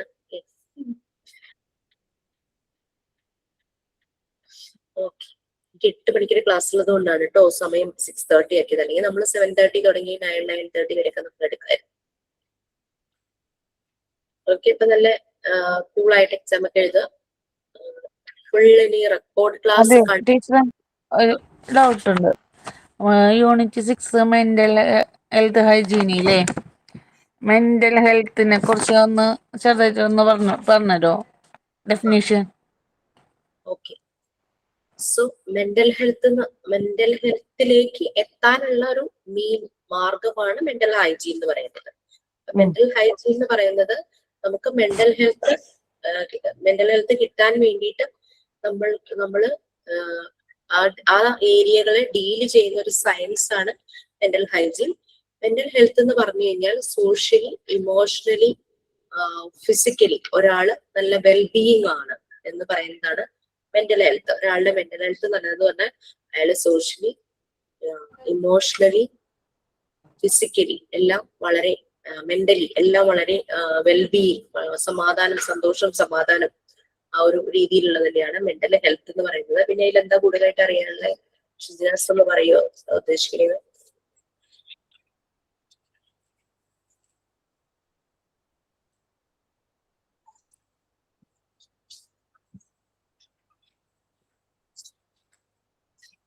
പിന്നെ മെന്റൽ ഹെൽത്തിന്റെ ഡെഫിനേഷൻ, മെന്റൽ ഹൈജീന്റെ ഡെഫിനേഷൻ ഉണ്ടല്ലോ, അത് പോയിന്റ് ആയിട്ട് കൊടുത്തിട്ടില്ലേ? അതെങ്ങനെ 1, 2, 3 അങ്ങനെ പോയിന്റ് ആക്കി കഴിഞ്ഞിട്ട് the major object of mental hygiene പറഞ്ഞിട്ട്. അതാണോ ഒരു മെന്റൽ ഹൈജീന്റെ മേജർ ഒബ്ജക്റ്റീവ് എന്താണെന്നുള്ളത്? ഒബ്ജക്റ്റീവ്സ്. അതായത് നമുക്ക് നമ്മളുടെ മനസ്സിൽ മെന്റൽ ഡിസോർഡർ ഒന്നും വരാതെ അതിനെ പ്രിവെന്റ് ചെയ്യാം. പിന്നെ അതുപോലെ തന്നെ ഹെൽത്തി ആയിട്ടുള്ള ഒരു നമ്മുടെ പേഴ്സണാലിറ്റി ഡെവലപ്മെന്റ്, ശരിക്കും നമ്മളുടെ മനസ്സിന്റെ ഒരു ആക്ഷൻസ് ആണ് നമ്മുടെ പേഴ്സണാലിറ്റിയിൽ കാണിക്കുന്നത് അല്ലെ. നമ്മൾ എന്താണോ നമ്മൾ ചിന്തിക്കുന്നത്, എന്താണ് ഫീൽ ചെയ്യുന്നത്, അതാണ് പിന്നെ ആക്ഷൻ ആയിട്ട് വരുന്നത്. അതിലെല്ലാം നമ്മൾ മെച്യൂരിറ്റി കാണിക്കുവാണെങ്കിൽ നമ്മുടെ ആക്ഷൻ വളരെ മെച്യൂർ ആയിരിക്കും. നമ്മൾ മെന്റലി ഹെൽത്തി ആയിട്ടുള്ള ഒരു പേഴ്സൺ ആയിരിക്കും. നമ്മുടെ പേഴ്സണാലിറ്റി നല്ല രീതിയിൽ ഡെവലപ്പ് ആയിട്ടുണ്ട്. പിന്നെ ലൈഫ് എക്സ്പീരിയൻസിനനുസരിച്ച് നമുക്ക് കാര്യങ്ങൾ മാനേജ് ചെയ്യാനായിട്ട് പറ്റുന്നു. നമുക്ക് റിലേഷൻഷിപ്പുകൾ പലതും മനസ്സിലാക്കാനായിട്ട് പറ്റുന്നു. ഏതാണ് നമുക്ക് നല്ലത്, ഏതാണ് നമുക്ക് വേണ്ടാത്തത്, ഹെൽത്തി ഏതാണ്, അൺഹെൽത്തി റിലേഷൻസ് ഏതാണെന്ന് മനസ്സിലാക്കി നമുക്ക് വേണ്ടാത്ത കാര്യങ്ങൾ നമ്മൾ അവോയ്ഡ് ചെയ്യുന്നതാണ് ശരിക്കും മെന്റൽ ഹൈജീൻ. നമ്മള് സാധാരണ ശരീരത്തിന്റെ ശുചിത്വം എന്ന് പറയുമ്പോൾ നമ്മൾ എന്താ നല്ല ക്ലീൻ ആക്കി വെക്കാനായിട്ട് ശ്രമിക്കുന്നു, നല്ല ഭക്ഷണം, ഹെൽത്തി ഫുഡ് കഴിക്കുന്നു. നമ്മുടെ ശരീരത്തിന്റെ ഹൈജീൻ നമ്മൾ പറയുന്നത് നമ്മളെപ്പോഴും കുളിച്ച് വൃത്തിയുള്ള വസ്ത്രങ്ങൾ ധരിക്കുന്നു, ഭക്ഷണത്തിന് ശേഷം അങ്ങനെ പറയുന്നു. അതുപോലെ തന്നെ നമ്മുടെ മനസ്സും നല്ല വൃത്തിയാക്കണം അല്ലെ. നമ്മൾ വീട് വൃത്തിയാക്കില്ലേ, അടിച്ചു വാരി തുടയ്ക്കുന്നു. അതുപോലെ തന്നെ മനസ്സിൽ നമ്മൾ വേണ്ടാത്ത ചിന്തകൾ കൊണ്ടുവരില്ല. അങ്ങനെ ആ ചിന്തകളെ നമ്മൾ ഒഴിവാക്കുന്നു. വേണ്ടാത്ത ബന്ധങ്ങൾ ഉണ്ടെങ്കിൽ അതിനെ ഒഴിവാക്കുന്നു. നമ്മളങ്ങനെ ഹെൽത്തി ആകുന്നു, നമ്മുടെ പേഴ്സണാലിറ്റി അങ്ങനെ നല്ല രീതിയിൽ ഡെവലപ്പ് ചെയ്യുന്നു. അതാണ് ഒരു ഒബ്ജക്റ്റീവ് എന്ന് പറയുന്നത്. പിന്നെ നമ്മളുടെ മാത്രം മെന്റൽ ഹെൽത്ത് നന്നായാൽ പോരല്ലോ, നമ്മുടെ ചുറ്റുമുള്ളത് നമ്മളുമായിട്ട് കണക്റ്റഡ് ആയിട്ടുള്ള എല്ലാ ആളുകളുടെയും മെന്റൽ ഹെൽത്ത് നല്ല രീതിയിലായിരിക്കണം. അതിന് പറ്റുന്ന സപ്പോർട്ടും കെയറും നമുക്ക് കൊടുക്കാൻ പറ്റണം. പിന്നെ എന്തെങ്കിലും രീതിയിൽ നമുക്ക് മെന്റൽ ഹെൽത്ത് ലോ ആണ്, എനിക്കൊരു ഇന്റർവെൻഷൻ വേണം, അങ്ങനെ വേണമെങ്കിൽ മെഡിസിൻ എടുക്കേണ്ട കേസ് ആണെങ്കിൽ, അത് തെറാപ്പിക്ക് പോകുന്നതാണെങ്കിൽ അങ്ങനെ അത് ക്യൂർ ചെയ്യാനും മടിക്കരുത്. ഹെൽത്ത് ആൻഡ് ഹൈജീനിൽ നമ്മൾ അതാണ് പറഞ്ഞത്, ആരോഗ്യം വരാതെ നമ്മൾ പ്രിവെൻഷൻ എടുക്കണം. അഥവാ വന്നു കഴിഞ്ഞാൽ അതിനുള്ള റെമഡി, ക്യൂറേറ്റീവ് മെഷർ, അതിനെ ഹീൽ ചെയ്യാനുള്ള മെഡിസിൻസ് എടുക്കണം ഡോക്ടറെ കണ്ടിട്ട് തന്നെ. മെന്റൽ ഹെൽത്തിലും അത് തന്നെ, മെന്റൽ ഹൈജീൻ പ്രോപ്പർ ആയിട്ട് നമ്മൾ മെയിൻറ്റെയിൻ ചെയ്യണം. ഇനി അതല്ല, നമ്മളുടെ മനസ്സിലൊരു അസ്വസ്ഥത വന്നു, അങ്ങനെ ഒരു ബുദ്ധിമുട്ട് വന്നു, അങ്ങനെയാണെങ്കിൽ അത് നമ്മൾ കറക്റ്റ് ഇന്റർവെൻഷൻ എടുക്കണം. അതിന്റെ മെഡിസിൻസ് വേണമെങ്കിൽ കറക്റ്റ് മെഡിസിൻസ് ഫോളോ ചെയ്യുകയും വേണം എന്നുള്ള രീതിയിൽ എന്നാണ് നമ്മൾ പറഞ്ഞത്. ഓക്കെ, സ്കൂളുകളിന്റെ ആവശ്യം ഒക്കെ നമ്മൾ പറഞ്ഞു. ടീച്ചേഴ്സ് ശ്രദ്ധിക്കണം, ടീച്ചർമാർക്കും നല്ല മെന്റൽ ഹെൽത്ത്, മെന്റൽ ഹൈജീൻ ഉള്ളവരായിരിക്കണം. എന്നാൽ മാത്രമാണ് അവർക്ക് കുട്ടികളിലേക്ക് അത് പ്രൊവൈഡ് ചെയ്യാനായിട്ട് പറ്റൂ അല്ലേ. Okay ma'am, thank U. Okay, then all the best. നല്ലതുപോലെ എഴുതുക. ബുധൻ, വ്യാഴം, വെള്ളി ഞാൻ ഔട്ട് ഓഫ് സ്റ്റേഷൻ ആയിരിക്കും. എന്നാലും കീപ് ഇൻ ടച്ച്. എന്തെങ്കിലും ഉണ്ടെങ്കിൽ നിങ്ങൾ അറിയിക്കുക. Thank you ma'am. Thank you ma'am. Okay, bye. Thank you, ma'am. Thank you ma'am. Thank you.